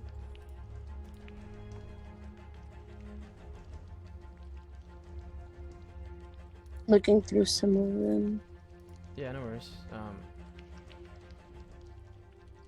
No, not damage to a specific location. Right, you're looking for trip? Is that what you're trying to do? Yeah. Okay, so they must roll opposed brawn, evade, or acrobatics against your original roll. Your original roll was a 13. So he's gonna try to, let's see, brawn, evade, or acrobatics. What is he best at? Probably brawn. Okay, so he's gonna try to roll brawn here. Nice. Okay, yeah. So you tried to trip him. You cut into his tail quite a bit. You can see a little bit of that kind of bluish blood kind of come out of his tail, and you tried to like kick his leg down, off as you were trying to trip him, but he managed to stand firm just because he's so strong and buff. I should mention these things are pretty big too. They're not as tall as Spack, but they're wide and they're muscular. Yeah. Okay. Okay, cool. So next we got another one of these assholes, who I think is coming into range now. Yeah. Yeah, right. Tell him to get off my jam. Like, what the heck? You take a swing before he moves in on cars or me.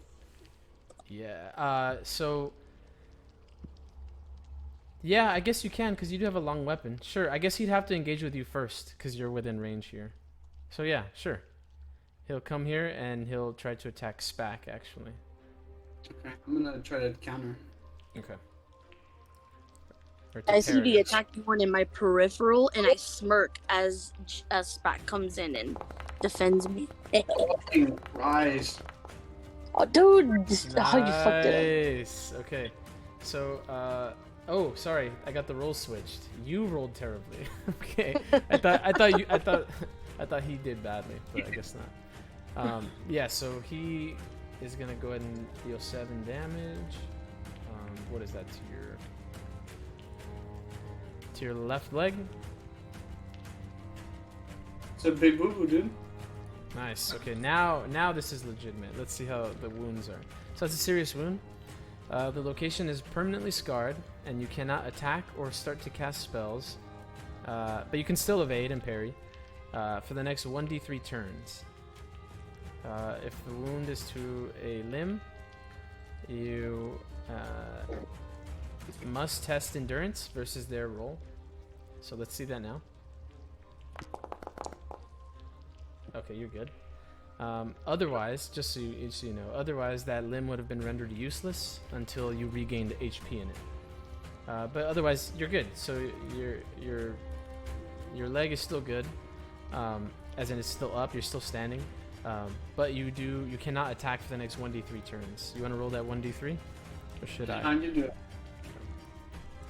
You just fucked me over the whole game. You do it. Fuck! I did. Oh no. My bad, guy. Okay. So we'll keep track of that there. And that's his action. Okay, next up is this other dude who is kind of not gonna toss any more darts because his friends are all in the way. Well, maybe he'll try one.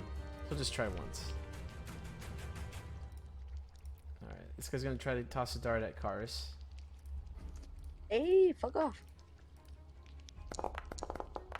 No. It was a success, but yeah, no, it is a success. And you actually can't see him, so you can't defend on this one. Yeah, so it's just gonna do.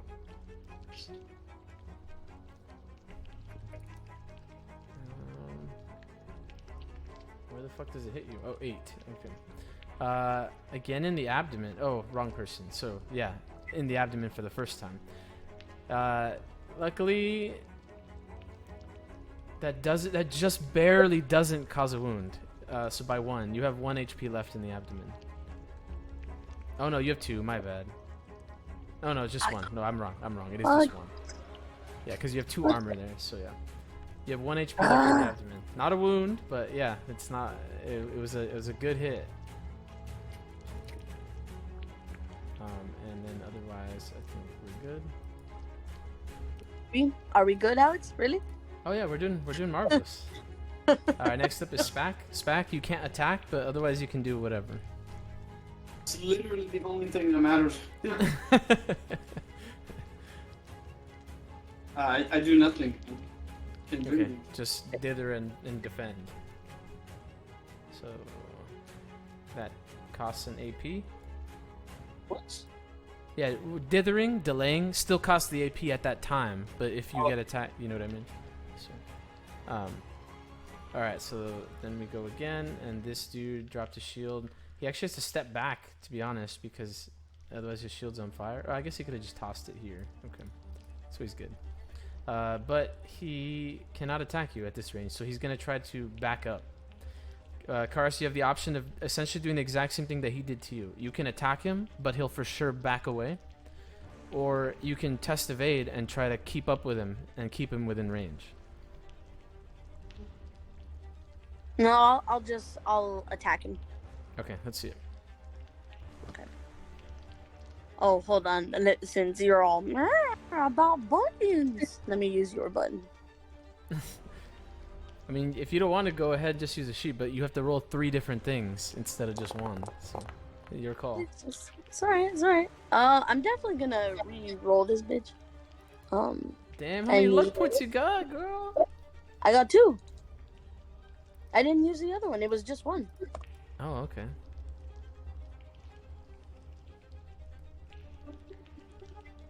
Oh shit. You failed again.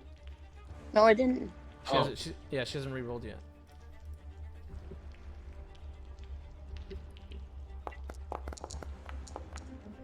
Fucking shit. Okay. Must have been 15 seconds. Alright, so he did manage to back up a little bit. And now he's within his weapons range, his short spear. God damn it. Okay, and that's his action. Karis, you are up. Okay. Hold on. Let me take away the action point I spent last turn. Hey, he backed up. He's within range of his old bullshit, right? Yeah, so in order for you to attack him, you have to, again, try to get in there. Yeah.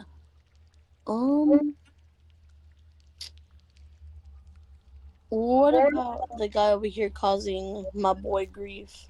Oh, I'd Same have issue. to disengage though, huh? Yeah, because this guy is still engaged with you. He's just at his weapon range now. Yeah. You know what? I'm gonna try and go in again. But I'll try the evade. I don't think it's gonna do any good. He's gonna hit me, but Okay. yeah, I'm gonna try and. Yeah, I don't think I have enough health to rush forward. I'm gonna try and do the evade thing to get in his range. Okay, go ahead. So I'm rolling combat or evade first. Evade. Shit. This was a mistake. Ah. Yeah. Yep. So That was a mistake. that's fine. So essentially, you tried to maneuver your way in there, but you weren't able to find an opening. So nothing changed really. Okay. But you did take up his action point, and Yay. yours. So there's Yeah. that at least. All right. All right. The next. And I think that's it. Yeah. Next up is this asshole, who is still engaged with Spack technically. So he's gonna try to give Spack a little poke. Spack, how are you reacting? I'll try to defend. Parry, I guess. Yeah. Oh you can my still god, parry. it's ridiculously good. It's fucking rage. Hey, you beat him. Oh no. Well, it's fine. You guys you parried. It's fine. No specials on either end, but yeah, you parried his attack. And so that you don't lose an action point. That was your delayed defense, so you're good there. I can't go below 0. So. Oh, you're not at 0. You're still at 1. Remember, you used 1 to delay for this defense right now, and so you still have 1 more. Yeah. So it's your turn now. What? I tried to counter this. I tried to counter, and then this. So I'm at 0. I only have 2. Oh, that's right. I forgot about that. Okay. So yeah, you're at 0 now. So that's the end of your turn. So then we're back at this asshole who still has 1 left. So I guess he's gonna try to attack you again. Kill me. Nice. That's weak ass damage though. 4 damage to your abdomen. Same level. I got a wound there too. Okay, so it only does 4 though, so it's still not a Is that major wound. -3, is that what you're at? Okay, still not a major wound, just another serious wound. Let's do another endurance test.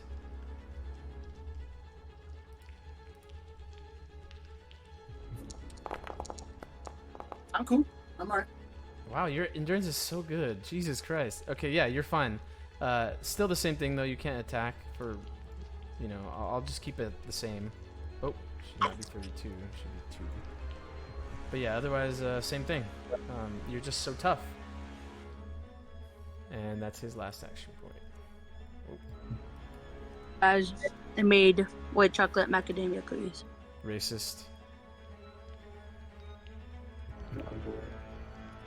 So it's getting difficult for this guy to... This guy's just going to climb down, and that'll be his action. And everyone else is out of action points, so... and he can't move on the 3rd round, so we'll just start over. Yeah. Okay, so this guy's up. This is where... shit. What's he do here?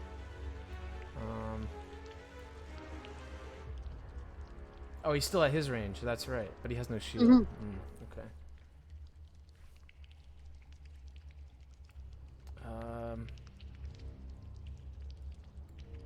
Yeah, I think he's gonna go for 1 more attack. Let's do that.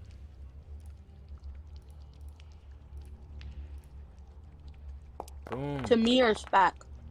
To you, Karis. Oh, damn it. Is that real? Holy God! How does he do that much damage? He rolled max 8 damage, and then +1 for his short spear does 1d8 +1, so that's 9 already, and then his strength modifier or his damage bonus. Cars, don't get hit by this. That shit does a lot of damage, so don't get hit by this. Can I parry? Yeah, you can. Jesus Christ! Please don't get hit by this. Man, I'm out of luck points. I might die. That's a success. Okay, yeah, you parried. Nice. Woo! Nice job. Okay. Woo-hoo. That was Ooh-wee. scary. Yeah, that shit would have That was a fucked little you up so bad. Yeah, that would have been real bad, man. Okay, alright. So next up is Karis. Oh, fuck. Getting out of here.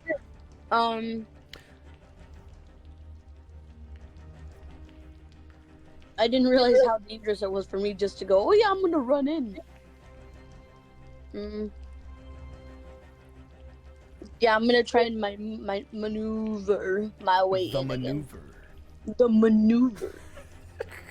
So, damn, I need to. Oh, I have experience rolls, dude. I'm so gonna invest them in my evade skill.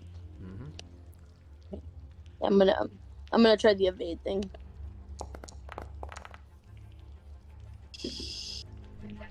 Oh, you just barely failed too. Oh no, never mind. Your evade is really, really bad. Never mind. Yeah, it's really shitty. Okay. Yeah, so he does nothing. Alright. I do nothing. Yeah, so you just used your AP for that. Next up is this guy, which is when I'm gonna go ahead and let me see if I can do it. Can I do it? Yeah, hold on. Let me do this real quick, guys.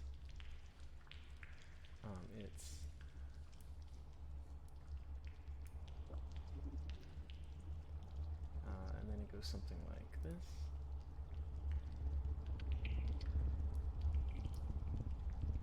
Alex, stop hurting me. I hope you guys can hear audio, right? Can you? Yeah. Okay. Good.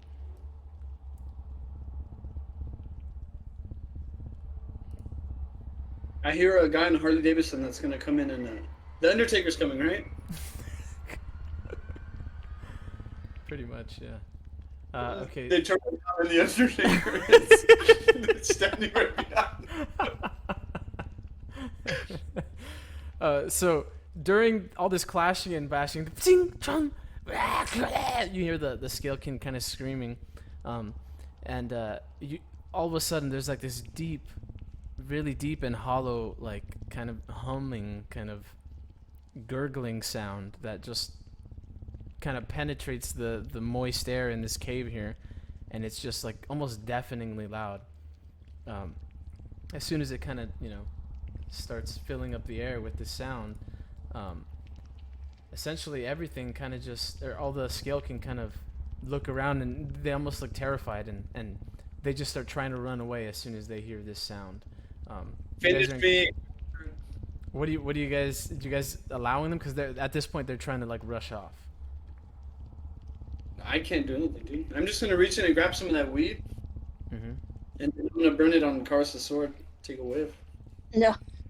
I look over in a panic as I see them trying to escape, and from the sound, can we tell the direction it's coming from? It's coming from literally everywhere. I tell Spack, grab the box and let's get out of here. And I try to help him with what I can, but I'm a little weak girl.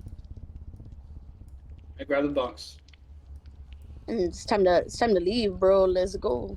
So as you guys are picking up the box, now it is heavy, Spack, so you can pick it up, but like remember you do have to travel like 20 minutes up out of this cave, so it's not like in a crate. It's not like something easy to just grab, it's like a cumbersome thing to hold.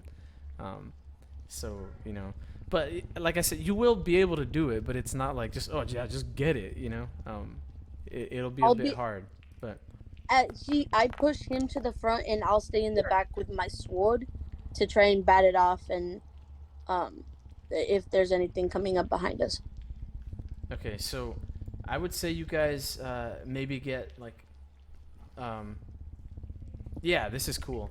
Let's do a brawn test for Spack, and Karis, you can give me a perception test. Fuck. I did the endurance one. That one worked. Switch it up, boy.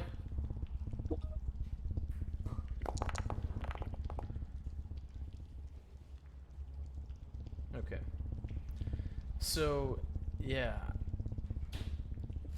Let's do this. So we'll have Spack and Karis getting their way out of the cave. For some reason, all the Scalekin just kind of rushed off, kind of hiding in little crevices. You guys saw that they would like kind of push their way into like these small little crevices within the walls and just kind of disappear. Like they have different ways out of here. And you guys managed to grab the crate, and we're heading out.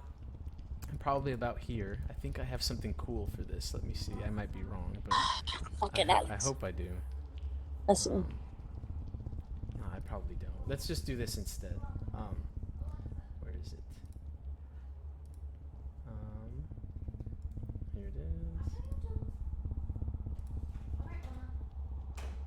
Have you seen my headphones? No, I haven't. I don't know how to show this to you guys without like ruining something. Okay, well, let me just describe it as best I can. So, you guys got the crate, and we're heading out. And Karis, you have your flame blade, and you're holding up as the torch. And Spack, you put out your torch, and you're carrying this heavy crate now outside.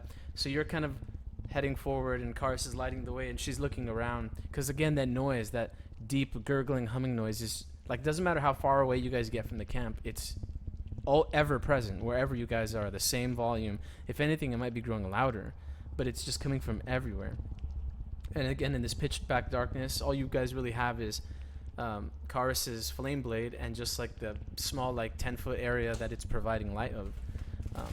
And right as you guys get to like where the cavern starts going back up that gentle slope that you guys came down, Karis takes a look as she waves her blade back towards the larger cavern you guys came from, and that whole area is just being flooded with like dark black oblivion, just black smoke, black dense smoke that just covers everything. Like imagine like a giant tidal wave of black smoke just like rushing forward, and then right as it reaches that stone covered in moss where the Scalekin etchings were here, that flood of black smoke just like stops, almost like it hit like a force field, and it stops right then and there. And from that black smoke, you kind of see like this shadowy figure made of that same material kind of pop its head out, in and out, like almost think like the mummy. You know how it creates its face in the dust, but in this black smoke, and its face just kind of pops in and out randomly within this body of smoke. Man, I wish I could show you this picture, but I don't know how to do it here. Once, like, we're obviously like in a panic once we get to that barrier. I can do it through see, Discord. Mm-hmm. Did it look like what I saw when I was using my witch sight? The face, yes. I put it in Discord, by the way, if you guys want to see what it kind of looks like. Ooh. Spooky. The spookies, it's got the spookies. Once we get back the barrier and we take a few seconds and see that it can't cross, I do my little Naruto hand signals really quick, and I look at it again after casting witch sight, if I can.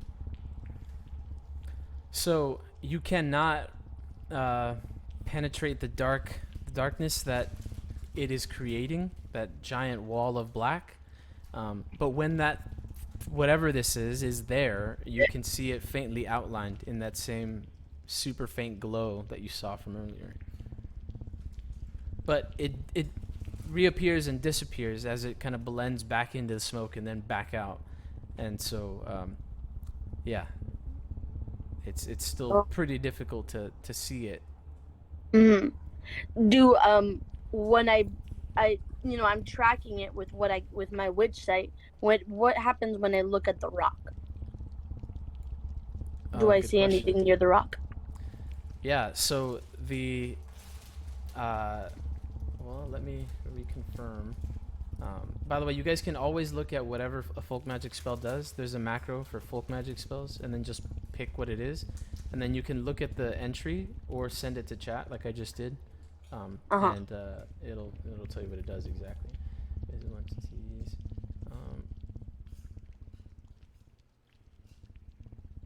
No, you see, it's mostly for things that are hidden or invisible.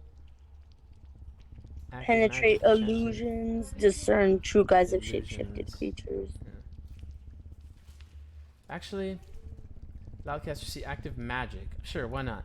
Yes, there's definitely some magic on the etchings, on the scalekin etchings there on the stone.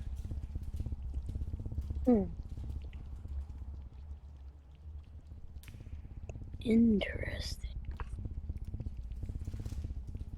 I'm like breathing heavily with this and say, "Oh my god, what the hell is this?" I look over at Spack and say, "Let's get the hell out of here." I'm already gone, dude. I've been gone since that thing stopped at the rock. Okay, so you guys then get your crate and head out back uphill, leaving that shadowy creature down below. And then you guys make your way topside back to the city streets and near the dock. As you guys again begin to approach, you guys hear the ever-present waves of the inner sea again, right on the docks of Bastion. I put the crate down right by the entrance that we came out of, and I go and wash myself in the sea. Okay. I let all the salt water go into my wounds. Yeah, you guys are suffering. Spack has got a couple of serious wounds. They're nothing where he's like gonna die or anything, but they're gonna be scarred up for sure. I have a reaction though. When I walk into the ocean, it doesn't hurt at all. Yeah, because you're seaborn, right? And Kars doesn't have any wounds, right? No, just almost. Yeah, almost. Okay. I'm hurting, but I'm gonna push through. Yeah, I'm gonna push through and say, "Mother of God, that was not worth what we were going through." I think once we're getting near the docks, right, enough to where we can find rent a little cart so I can take that over to. Well, I could hold it. I just went to go wash myself. I'll come and move her in it. Okay. As he's bathing in the sea, which apparently doesn't sting him or whatever, I kind of some theories and say, well, did you see the stone? It kind of stopped it. It was almost like a barrier keeping that thing down there. I had my back to that thing. I was getting out of there. I trust you though. I'm sure I did. Like they're, honestly, like the carvings in the Warrens, like I told you before, like the carvings were always something to do with Elvish, with Sylvan. It didn't, but there was nothing. Honestly, I'd never been to that party. The idea of, it's my first time seeing the reptiles and any part of their history. To be honest, it's not. I have to acknowledge the Sudorites don't have exactly like the blameless history, especially when it comes to them. I don't know, that seems too dangerous for anyone to be messing around with. I don't know if those if those people that we were fighting, I don't know if they knew it was down there or they were trying to be a lot quieter than we were because they knew it was there. Mm-hmm. Hmm. Yeah, I really hope this is the crate. We didn't have a lot to go on before, just the smell. At the worst, we have a crate of this stuff, so, I wouldn't say it's a complete loss. They know, I mean, even if it's not what she's looking for, I'm not getting back there. If I honestly, like, just to get out of the job or to get out of a tight bind, we'll give her this. She already paid for the work. At the very least, it should help her get out of any trouble that she may be in. This glass hash is not cheap. Owen, I don't know. I'm curious to see what the hell that could be with the carvings, so I might do some research a little bit later on this, but I just want to get this done.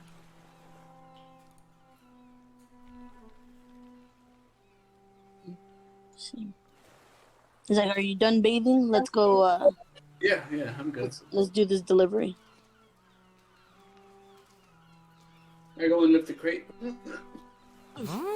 Sorry, how would it? You're strong. Okay. Now, you do recall that Durala, the Etralvi woman who gave you this job, said that she was going to meet you later tonight. So, unless you want to go out and look for her, your other option is to wait to deliver the goods when later tonight, when she said. No, that's what I was saying with, obviously that took a couple hours, so I'm just gonna, let's just go rent a cart and a horse, or no, not rent. I can just go to my, back to my place and borrow something that my parents have, something quick, load it up, mark it as the one we're gonna take later on and get some rest. So you just so you know, your family doesn't have a horse. I'm gonna buy it. How much could it possibly be? Good question. Let me look it up. Economics. It's gonna be billions, dude. Livestock. Probably. A riding horse. A poor quality one is 1,200. A reasonable one is 2,500. And a very, very good one is 7,000. You're talking, yeah. right? Yeah, I'm talking about silver mares. Yeah. Yeah, we're not doing that. Okay. No, we'll just take it back to my place and I reclose it up. And just stick it in my room for now until it's time to deliver it. What happened? I wonder what you're gonna do with all the weed in your room, man. Blazer, probably. Somebody get Smash Bros. You have a spell to light a blunt, like to light. Hey, I don't need a spell when my sword's on fire. It's fine. My world's on fire. Okay. Also, just so you guys know, the per day, you recover the amount of magical points. Well, do I want to do it that way?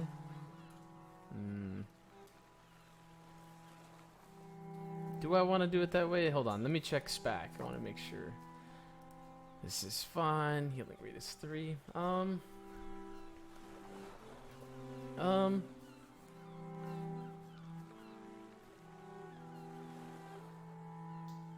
Yeah, I'll just do it flat 2. So every day you regain a flat 2 magic points. Actually, no.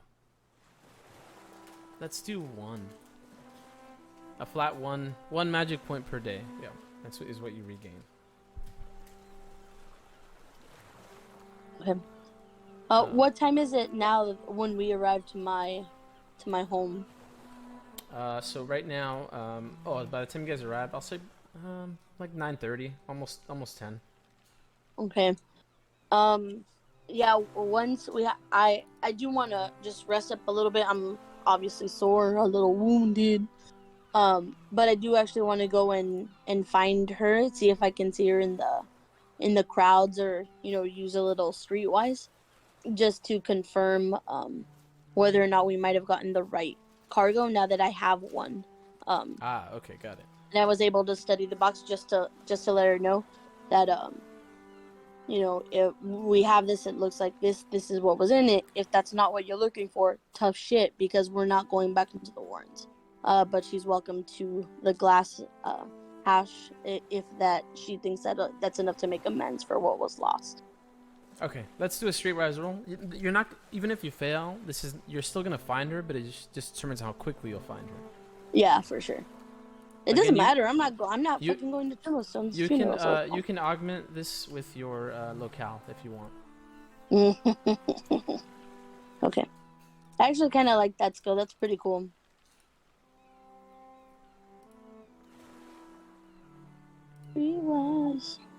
I thought this was a really cool function. Huh? Nice, thank you. Built it myself. Okay, cool. So I would say it's probably gonna take you maybe about let's do 3 hours to find her, to like set up a meeting and get with her. Get it. 1, 2, 3.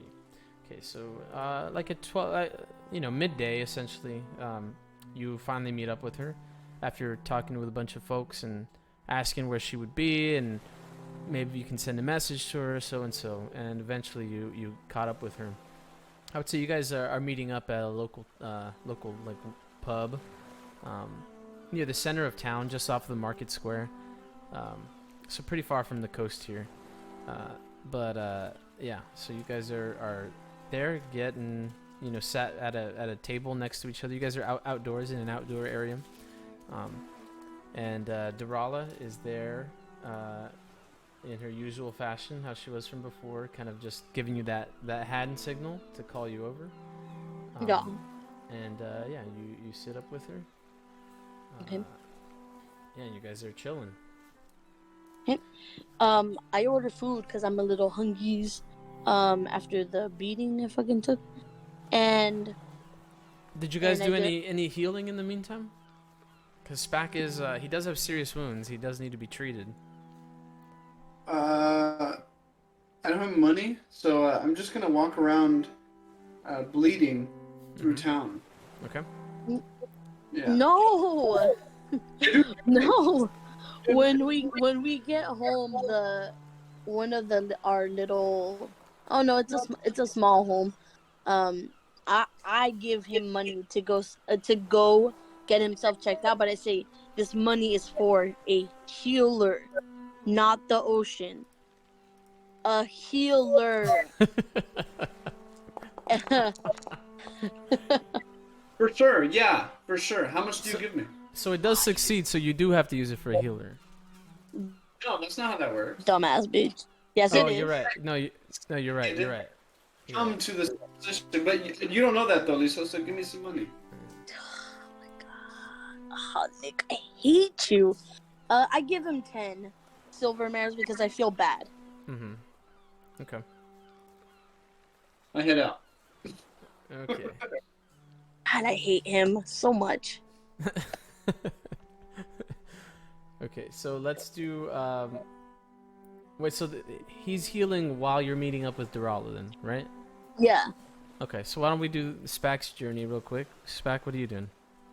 I'm gonna go to a doctor, like a health boy, and I'm gonna approach them. And again, I'm gonna throw my leg just like I was standing on that dude's bed, right? I'm gonna throw up and be like, "How much does it cost for you to fix this?" And I show them my abs and my leg. So the man goes, "Wow, that looks fresh. What happened?" Yeah. I got stabbed in the Warrens. Yeah. Sit. We'll take care of you. Oh, talk numbers right now. What's the charge? Well, go ahead and give me. You don't have a commerce roll, do you? Huh? I got one. It's just bad. You do have one? No, I don't. Oh, okay. Okay. Yeah. So he's just gonna pretty much tell you. Well, this looks quite quite bad. But if whatever you have here, you know, well, I'll just take a week's worth of your pay if that makes sense. Just because this looks pretty bad on you. You got 8 silver. Yeah, I have that much, and I take out 8 of the silver coins. Okay, that'll do. I lay down so he can fix me. He begins to caress you medically. And yeah, and you love it. It feels good, and he heals you up. He pretty much bandages up your wounds, applies a disinfectant, tells you to re-bandage it every other hour, and keep it fresh and good. And gives you some more of that poultice so you can apply it to it. And he says, okay, so you're lucky that it's so fresh here. You'd be surprised some people come in with, you know, week old wounds and expect me to be able to disinfect it without them getting some kind of infection. But it looks like you might be okay. So just keep up the treatments, and if anything goes wrong, just come back and visit and I'll help you out. If I'm not better in a week, what does that say about your service? Well, it says that I tried my best, but, you know, the gods have their own way of taking care of things. I run into Caris's house so I can get some mimis. Okay. So now, since you've been treated, now you can regain health at your regular healing rate, which is, yours is 3. So you're going to heal 3 HP per week until you get to 0, and then you'll heal 3 HP per day. So essentially, you won't regain any health for a whole week, and then you'll start regaining 3 health per day after that.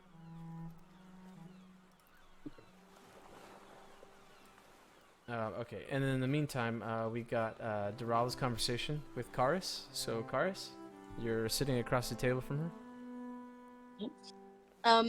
As I shift to, as I'm eating, you know, I noticeably wince because I got beat the fuck up a little bit. And I ask her, and I tell her pretty much what happened with the Warrens and everything. And I say, look, we were in there exploring. Seems like we picked up the trail, and we have this box. I wanted to have you describe it one more time and see if it was the one you're looking for. It does have some really nice glass hash. However, if it's not the one you're looking for, I gotta tell you that that box is lost, and I wouldn't go back to go get it. You do have the crate, right? I do. I have the crate in my room. I don't tell her where it is. Oh, you have just the box, right? Just the one box? Okay. Yeah, great. just one of the little ones, just to show her. Okay, great. Yeah, so she'll look at it and be like, oh no, this is perfect. This is it. Where did you find this? And I kind of give out a whoof. Have you ever? And I tell her where the entrance is because I don't want anyone to honestly go use that entrance. Say, you know, it's really strange. I've been to the Warrens a couple of times before, but none of the markings are the same as any of the other areas that I've been in. And I tell her, you know, we found, you know, these people, they were the ones that had taken the box itself, and we were able to find it relatively quickly. And I tell her, you know, about the battle, you know, getting beat up just a little bit. And then all of a sudden, and I describe the noise.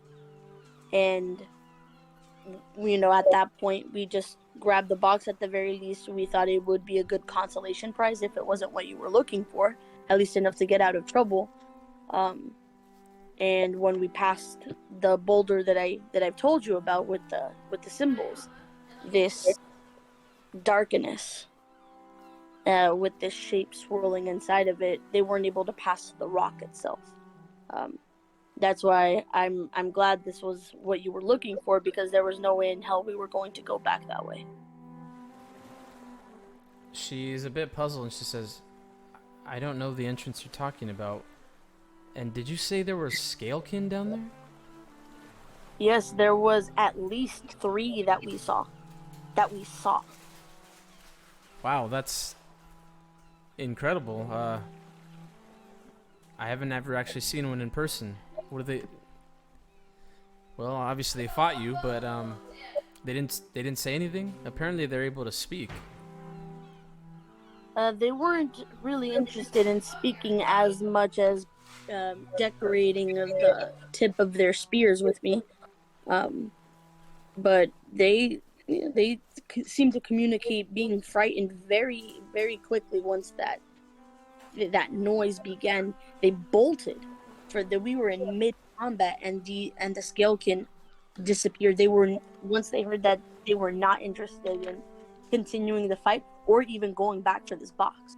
They left everything. Well, from everything I've heard, it sounds like Anera's been watching over you. Those Skelkin can get quite aggressive, and they're huge. Okay. Like I said, you know, I guess I'm glad you're fine, and thanks for bringing this stuff over. Where do you have it stashed? Or if you want, maybe you can bring it over to a secure location, and I'll take it from there. And then she kind of slides over a pouch to you. And here's your payment, by the way. Okay. I'll take the payment, and I say, did you want to meet up earlier since it's confirmed that it is, or would you like me to go at night like we agreed? No, let's do this a bit earlier. Why don't you meet me over at the why don't you meet me over at the docks with the goods, and I'll meet you over there. I'd say about 3 o'clock or so. That's in about an hour and a half or two. I was like, okay, that works for me. I'm eager to forget, quite frankly, that cave didn't exist. I'd suggest spreading it around to your mutual friends. That's not a great place to be. She says as she's standing up. By the way, I tossed in another 5 silver in there for your good work. And next time you're going through the warrens, if you don't see our markings in there, just get out. And said, do you know? Because I described as much detail as I could of the markings that I did see, and say, do you know what this is about? I know it did have some hints of Sylvan. To be honest, I'm not interested in going back, but I'm curious about what was there. No, that's no Sylvan. That's the scale can speak, whatever it is. It just looks like scratchings on the wall. It's all over the warrens. I'm sure you've seen it, but you know, clearly there was some rituals or magic that they were into. I'm not surprised that, you know, we haven't run into something like that before, but yeah, I'm not sure what it is. Not Sylvan though. But like I said, just stay clear of the warrens. They're pretty big and unexplored. We usually only stick to the parts that we have confirmed are safe and clear and pretty much unknown by the local guard and things. So just look for the markings on the inside of the walls. If you don't see those, then it's probably not safe, or at least we're not familiar with it. Mm-hmm. So like, keep an eye out for those stones. Apparently they do seem some protection, but I think we might have stumbled into a part that was meant to keep something in. That's something I really don't want to think about. Thanks for giving me nightmares, though. Yeah. I smirk and say you're welcome, and I wink at her. Well, I'll see you in a couple hours. I gotta go get some stuff ready. And she grabs the little box that you gave to her. And thanks again. I'll make sure to tell the boss, you know, just put the good word for you. Maybe we can use you in the Etralvi. All right. I'd say, but I play it cool because I want to be cool, and I just nod at her, and I just double check that the money is like real. I know Spack's part is gonna go. I know Spack's part is gonna go into the ocean, but I just wanted to see that it's all there. Yeah, 15 coins in there for you. 15. 15. That's what we agreed to. Fuck! I almost died for that. Fuck. I mean, that's that's almost 2 weeks worth of pay for a I common know, but I just don't like your money system. Okay. So well, I'll just keep the money on hand. I won't add it just yet until I give Spack his. He's gonna get 8, and I'll get 7 because he carried the box. So. Yeah. Okay. Okay, cool. So by the time you guys both finish up your healing and your discussion, you guys can meet back up afterward. Okay. So I separated the gold, and I give him 8 silver, and here's your what I'm assuming is going to be your offering to the ocean, and I give him the 8 silver. Ching. Take it. And you see me warming up my arm. So we taking this box down, or it'll take Yeah. us... Okay. Yes, I look at the sun and calculate the time and say we should actually get going to meet her at the docks at around 3:30. And we can exchange it, get it done earlier because I'm eager to put what happened behind us here. Out of curiosity, how much is this box worth? You can give me a insight test, I guess, since you don't have commerce. And yeah. It's pretty much 0. Oh my god. Okay. Oh, hell of a good roll. Okay. So this is going to give you a lot of info because it's not a commerce roll. It's not like you know everything. This is just a guess that you're making based off of other inferences that you have. So you're guessing that maybe a box, one of those boxes that are in there, is maybe worth, I don't know, 20 silver. Oh, I see his calculating mind, and before he can get the box and run to toss it into the ocean, I tell him, look, it's I know the effort, we're probably a little bit short on what this box is worth, but to be honest, the trouble that we saved by delivering it instead of crossing the Etralvi, it's incalculable. We need to just deliver this. It's not worth the trouble, especially since they now know who we are. Yeah. Let me get this box, and we'll go. I grab the box. Fucking Nick. Oh, I should say fucking Spack, because he's an idiot. I start walking towards the ocean. And the boats. And the Etralvi. But towards the ocean mainly. Because that's where the docks are. That's where you're meeting them up at. Yeah. That's where the docks are. Oh my god, I'm so nervous. He's gonna fuck us over. Anyway. Okay, so with him having the box, and we dress it up a little bit to make it seem less illegal. We'll head over to the docks. Which is illegal? Yeah, of course it is. Yeah. You don't know that? Then why are we dressing it up? Making it look just like a crate, fool. Yeah, but again, I'd be thinking, why would you need to hide the crate? Don't worry about it. Okay. So, we get to the docks at about 3 o'clock. Let me push time a little bit. You're so lucky, Lisa. Okay. Yeah, we get to the docks and I started walking towards the ship. Okay. I hate you. Perfect. Yeah, so it's pretty much... Whoa. Passed it too much. There we go. Alright, so you guys arrive. It's about roughly 3 o'clock. And sure enough, it is Dorala, who's there at the docks next to the ship. And she's like... sees you guys coming down and she says... Well, I'm glad it's all good. She takes a peek at the crate there and says, okay, looks good. And push it afterward, like enough of this. Yeah, she has 2 of the other guys from the ship kind of take it up and she goes, It takes 2, yeah. I tell her though, hey, this is illegal, right? She looks up at you and says, no, I wasn't aware.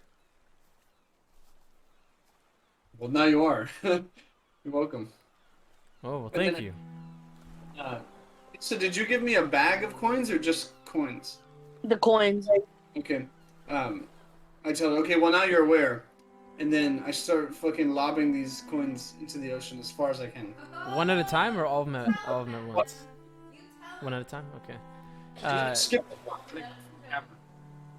Oh, okay. Yeah. So everyone on the docks here is just watching you do this, and Dural is like, "What are you doing?" I look at it and say, don't question it. I've been asking myself the entire time I've met this man. So business concluded, right? We're done. Any other jobs we can pick up? And then tell her, look, the reason why you got robbed is because you don't pay the ocean. I bet you don't. How much do you pay the ocean on your trips? I don't. Be honest. What are you asking me? What does that mean? How much do I pay the ocean? Yeah, I like pay silver right now. I reach in like- my pocket. Actually, I have 2 more. I throw those in there too. I'm shaking my head, and I'm just like, let's done. I don't think I've ever done this. What does this mean? Is this some Haldorian thing? It is. I mean, it's a universal thing, but we're wiser than most to put it together at first. You have to pay the ocean on your voyages, whether it's in gold, in silver, in items and equipment. You have to pay it if you want the sea to treat you right. And obviously, right, you were robbed, so the sea didn't treat you right because you didn't pay it. So the rules to it are quite simple. You need to pay the ocean in a manner that is not easily retrievable by man or mer or anything else for that matter. And then by doing so, you tell the ocean and you show the ocean that you care more about it than you, and then it treats you better. So, by the ocean, do you mean Axenia, the new goddess of the sea, or I don't understand who you're paying tribute to. Okay, no, there aren't gods that do this, right? I mean, you can believe what you want, but the ocean in and of itself is the only thing that really you need to focus on, right?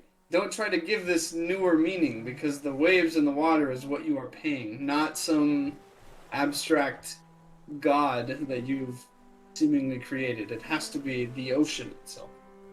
There is no church, there is no temple to worship the ocean except the ocean itself. So again, remove gods from this. They're not part of this. This is just the ocean. Strange. I've yet to hear of this, but I'll do one. And she grabs one coin, just tosses it in there. Okay. We're just right off the dock, yeah. I jump in the water and I grab the coin. Oh my god! The dock is too deep, dude. That's just like 100 feet down. Hold up, though. Let me check something real quick. Oh, that's real bad. Okay. That's he also. drowned. I'm kind of upset because I tell her again, it can't be easily retrievable by man or mer or any other creature. You know, there's probably homeless people that live around there that could get that coin. 100 feet down? I tell him 100 feet down. That's how deep the dock is. I leave her there. I tell her, you know what, you're working on it. Next time you're midway through your voyage, do exactly what you just did. You know. And then the sea will start to treat you better. She kind of smiles for a bit and just says, I like it. Okay. I mean, couldn't hurt, I guess. As long as... Karis has an aneurysm. Just every so often. Yeah. I'll consider it. I've I'm never always, welcomed death by a curse before. I'm always one to make sure that, well, the gods, or in your case, something else is, watching over me. So, why not? Has this curse killed me yet? Is this what's happening? Am I in hell? And I'm just like annoyed and walked off. Well, I don't have any more jobs at the moment, Karis, but I'd like to introduce you to a couple of people, if you don't mind, a little bit in the next coming weeks. They should be arriving to port then, and maybe I'll come find you. I'm like, okay. And I tell them I usually hang around here in that main square. They can usually find me there once they're there. Oh yeah, no, I think we know where you live or where your family's at. Well, that's creepy. And I just Oh, give her a I don't wave. mean it in that way. I just mean, we know who your family is, so we'll be able to connect with you later. Mm, okay, I guess it's still creepy that you know who my family is, but that's fine.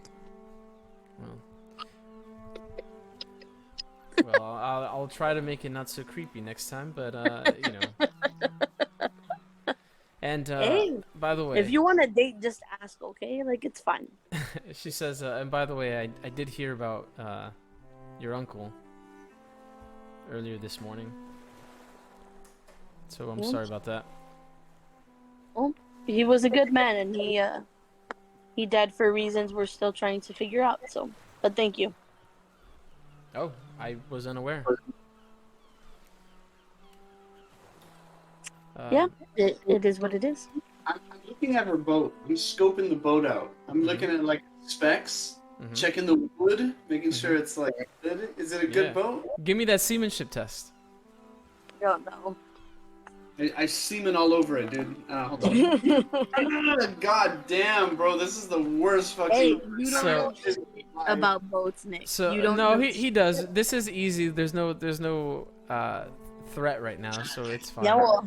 Is that a V8? Is it a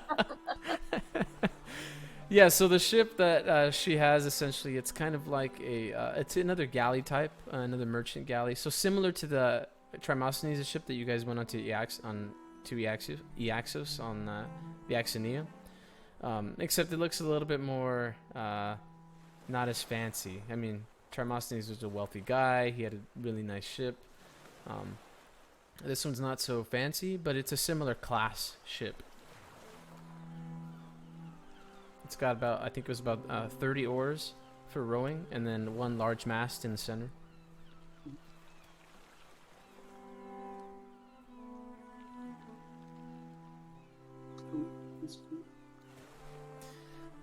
And I should also remind you that you have a ship as well, Spack. I mean, it's back in Heldor, but you do have a ship. If I haven't shown it to you, I should. Let me see. It's called the Havbris. Have you seen? Are you seeing it? Yeah. Yeah. So that's it. The Havbris. It's a Heldorian longboat, owned by the Black Pearl clan, but it is, it is available to you. Black Pearl clan. Oh my gosh. Now you can make, if you want, just so you guys know, you guys can make upgrades to ships and stuff. I'm trying to get upgrades on my armor, bro. I almost got bodied today. True. Okay. So, okay, well, what was she gonna say anything as we left? Oh, no, she was just thanking you and just saying sorry to hear about Trimostone. But that she'll catch up with you in a couple of weeks when her contacts come in. Okay. I will nod at her and then go before Spack can upset me more by throwing more coins in the water. I threw you in the water. Okay. Alright, so unless you guys want to do something specific, I want to fast forward to Trimostone's funeral. Before the Trimostone's funeral, I'm just wearing like some usual for mourning garbs, but I'm not planning on trying to stand out because there are people I want to avoid in that funeral. But I do want to go and spend the time between like when we finish and it's time to go to the funeral in Trimostone's office. Oh, okay. So you want to spend time in his office, or in his study, I should say, before the funeral? Yes. Okay. And Spack, what are you doing? I go to the funeral too, but I'm not wearing a shirt. Pants, though? Yeah, tops out for power, dude. Okay, so let's do the study first, and then we'll do the shirtless. Well, you're going to be taking off your shirt for about 2 hours, and then, then we'll jump into the funeral. So, Karis, what are you doing at the study? So, I was looking at the map that I found of the family members, and I was just digging deeper into the books, especially the books that look like they had actually been used recently. So cracks, anything that was out of the ordinary, and definitely talking to my cousins and seeing like how in more detail now that things are being settled, like before the funeral, like how he's been the past year. And anything extra that they, or anything different that they noticed in the weeks leading up to the voyage. Okay, great. So why don't you give me what would be appropriate here? Give me an insight test, I guess, since you don't have like some type of investigative skill. What the fuck? I don't know anything. Yeah, it's just hard to piece together. I would say you spent maybe an hour or so in there just organizing things, because there's just so much shit that doesn't make any sense because it's just out of context. So you spent a whole hour just making sure everything is where it's supposed to be and putting things together. And so now the next time you go in, it should be easier for you to get a grasp on the notes that he has in there. Oh fuck! All right. Okay. And so by the time you finish up with that, you need to start preparing for the funeral. Ugh. All right. So I'll head back. Tired, a little frustrated, and kind of with who I think is going to be at the funeral. And I just head back to get ready. And originally I said I wasn't going to, but my mother and father need us there. A shirtless Spack shows up at the funeral in typical Heldorian style. Well, I should say typical Black Pearl clan style, because it's not normally a general Heldorian thing, but their clan has all of their funerals shirtless, even the person who died. And so we go to Trimosthone's estate. The estate that he's on, or where he's being burned on the pyre, is facing. You can see the ocean from there. It's not too far. And the sun is starting to set pretty much. There's kind of like a small crowd gathering, maybe about 50 people or so at this funeral. And everyone's just kind of talking and mourning in their own ways for a bit.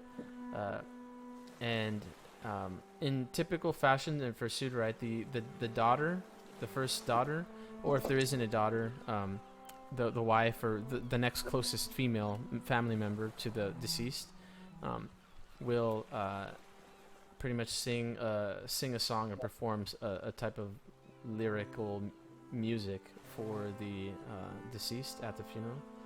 And so Hermestene, your cousin, and Trimosthone's daughter, goes up and performs that song as they're burning the body. So as soon as the sun sets and it goes fully down, they start up the body and it catches fire. And Hermestene begins her song. Everyone is quiet as they're hearing the somber song play out, and it's just kind of a beautiful view watching the ocean kind of envelop what's left of the sun. As in the next few minutes, then most of the light that you're remaining is the fire from the pyre itself.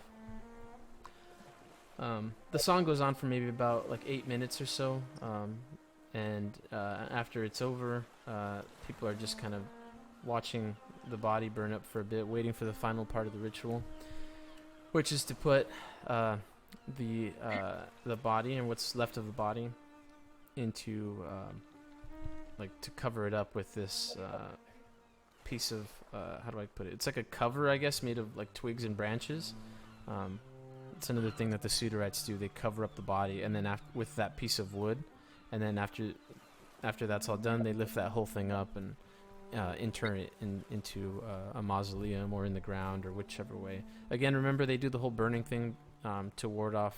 It's kind of like an old thing that used to happen way more often, although it still does occasionally. But the undead would rise, or ghouls would be born out of it. So they burn the bodies and then encase them and inter them and so that's part of the whole ritual. But the song finishes up, and everyone's just kind of waiting for the final part of the funeral.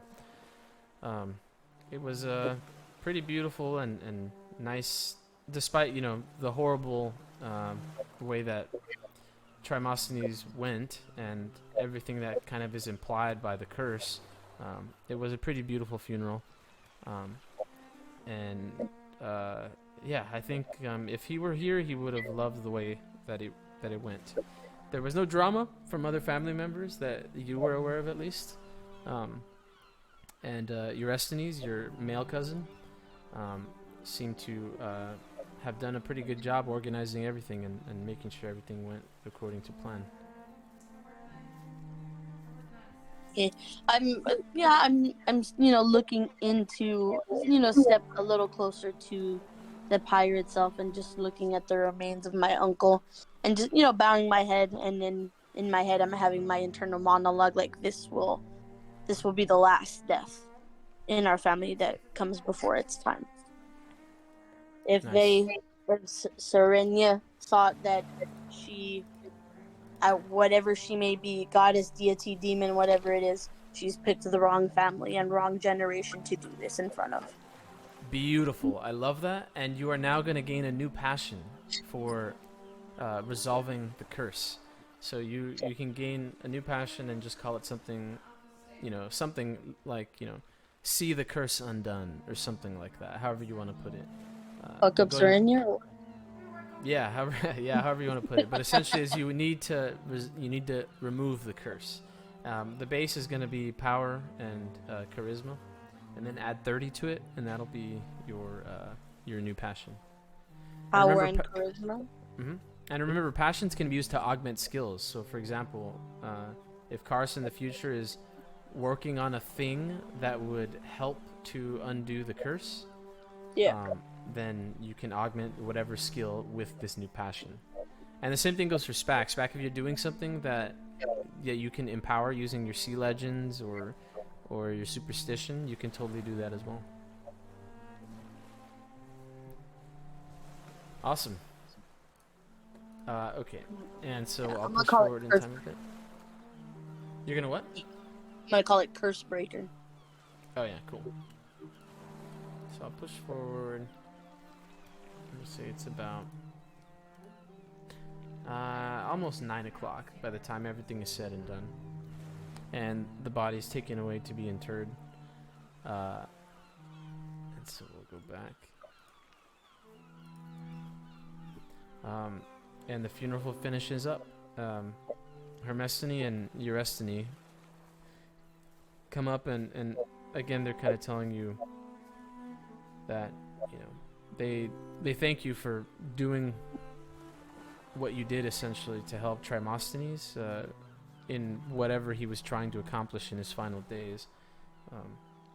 But Eurysthenes, at least your male cousin, does believe that that he's at peace now, and remember how he was telling you the last year or two he was just kind of like a madman, caught up in his own world, and so now he's pretty happy at least that that part of his life is over, and that he can pretty much go back to bed or sleep tonight knowing that he's in a much better place now, and that everything else can continue the way it needs to be.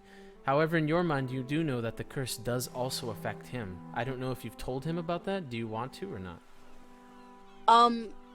I don't say anything in this moment. I feel like there's a lot going on for both of them. And I say I do need to tell him this. I don't think he'll believe me. He's not particularly superstitious in that way. I choose to leave it alone for today. The only thing I do tell my cousins is his thoughts, his mission, his goal for whatever the trip, whether whatever his behavior this past year, his thoughts were only of you and your sister and of our family, but in particular you two. Please note, like, regardless of his behavior the past year, you never left his mind. Yeah, they both get a bit teary-eyed at that and thank you again, and they hug you before they head back into the estate to finish up the night. And I'll leave it alone. I let him. The morning time will come. Reality comes tomorrow. Nice. Okay, and I've marked on the calendar now. So whenever this day comes back up, maybe you can celebrate an anniversary or something. But yeah, on the 19th of Raylan, the year 892, in the Third Era, Trimostone had his funeral. Ooh. Okay. I go cry in private with a single solitary tear because I'm sad. I'm not sad. I legitimately let them kill him. So In No. an attempt, yeah, he did, but in an attempt to remove the Save. curse and save his children and his whole family. I just go with cousins like led in into the estate and everything. I just go with my parents and in particular my father because they were siblings and just head home. Okay. All right, and we'll get everyone back in. Spack, you're going back to Kars's family's house? yeah, I should probably rest because I'm not supposed to be up. Yeah, you're still bandaged up, yeah. Okay, and so we'll end the session here. Actually, let's do one more thing. One more thing. That's right, yeah. Oh, that's cool. Sick. Where'd you get that? Jose got it for me for my birthday. Oh, that's nice. Behold. Oh, bitch. Okay, we'll do one more thing actually. Spack, that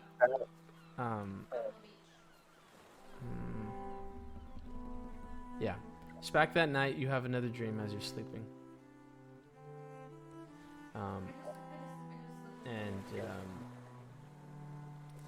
It's not a good one. It's not a good one. It's one of those like bad ones, you know what I mean? I need to win this session, dude. I need one thing. Come on. So you dream of a battlefield infirmary. 1,000 bodies piled up against the sides of tents, holding them in place against the harsh winds outside. Vomit and the smell of putrid flesh fill the entire area. There is only one attendee in sight. She wears a long robe and has the head of a hyena. She moves from patient to patient, mauling their throats and faces while laughing in that hyena fashion. She stares at you and continues laughing as blood falls down to her chin, and then you awaken in the middle of the night. Bro, stop watching Law and Order before you go to sleep. Damn. It's those true crime podcasts, dude, that I've been listening to.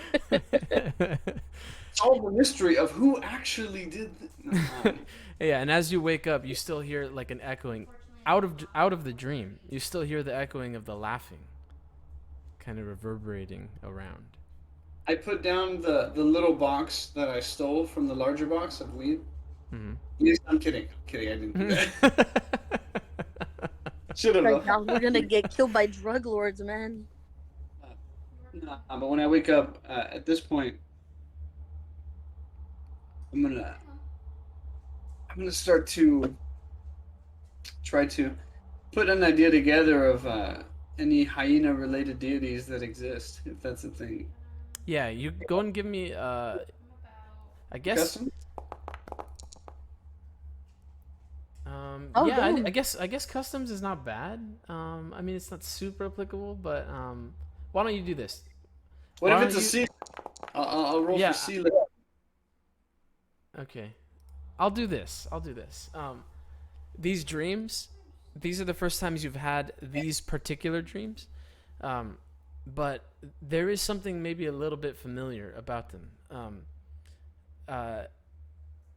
Perhaps because you are, your clan is not particularly religious. You're having a bit of time or of trouble, kind of remembering where you've seen or heard some of these things before. But you do know it is from a religious text. Like you've read this somewhere before, or at least not these exact words, but like your dreams, they are reminding you of something you've read before. And I mean, I'll guess I'll just go as far as to say a little bit more here, just because we might as well finish up the session. But yeah, I might as well just say it. These two dreams you've been having, they although they're quite different, they are kind of like a part of what you remember reading in the religious texts of the Trinity, of the Holy Trinity, the of Inera, Raylan, and Hecata, and their origin stories, what happened during the War of the Heavens between the alien invader, known as the Void, and between, at the time, what were the elder races and the Trinity's creations. Although that's something you don't really know a lot about. It's just these dreams are reminding you of that story, of the War of the Heavens. Yeah.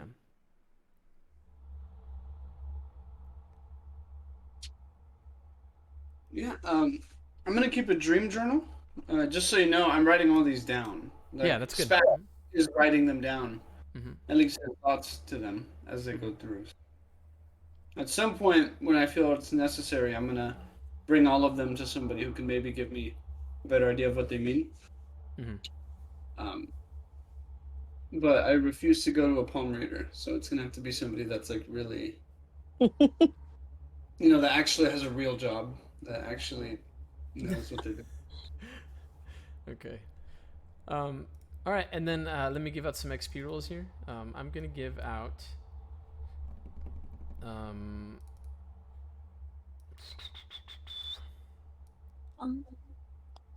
Let's give out 20. I don't want to give out too many, but I do want you guys to get a little bit better. So let's give out 4. Karis, though. Oh, hold on. Hold on. I forgot I have a macro for this. I can just do it. Hold on. Give me a second, guys. I already added my extra one. Oh, don't do it. I want to show you how this shit works. It's kind of cool. I made this one also. Change it back. Yeah. So check it out. I award this shit, and then boom, sends it in message, and now you guys, it's automatically added to your sheets. So you're good. Dang. Eventually, I'm gonna play this game without touching my mouse, right? You're just gonna. Yeah, I mean, honestly, that's my that's what I'm dreaming of. Like everything should just be automated, you know. But Kara, since you do have an XP bonus, you do get an extra one. So now you have an extra one, which I just added. Yeah. I get 10. All right. Are you serious? Yeah, she gets an XP bonus whenever she can take advantage of social organizations. She gets an extra XP roll. In this case, because she's in her home city, of course she can. So yeah, she gets an extra one. You see her experience modifier is a 1. This game is skewed against people who want to be thick. No, it's if not. If you don't have dexterity or intelligence, you have less action points, you're shitty, you're not good. Yeah, dude, trust me, I've played this game with a lot of other groups. You have no idea how fucking tough people are. Like, the last game I played, there was this guy who was playing a dwarf, right? He wasn't very big, obviously, because he's a dwarf, right? But his strength was crazy high, his con was crazy high. And I swear to God, Nick, that dude would do like 16 damage per attack, average. And that dude would just fucking slaughter everything and anything, like no question about it. And I know you're gonna be the same way. This time we just got unlucky because they wounded you right off the bat. Yeah, that shit's being buff is really powerful, obviously. No. Think about book and Nick get smarter, Jesus. Nah, I refuse to do that. I refuse to bend your rules here. And so, one other thing. Spack, what is going to happen, I guess, between now and next session? Are we going to wait a week for Spack to get all his HP back? Or do you guys want to do something right away? It's up to you guys, really. I'm down to wait because, like... I still looking through the office and plus, finding a bunch of stuff. Yeah, there's lots of stuff to do. Not only, you can look through the office, Spack can heal. And you guys can do more work to gain more money if you want. You guys also have some XP rules, so you guys can do that also. Yeah.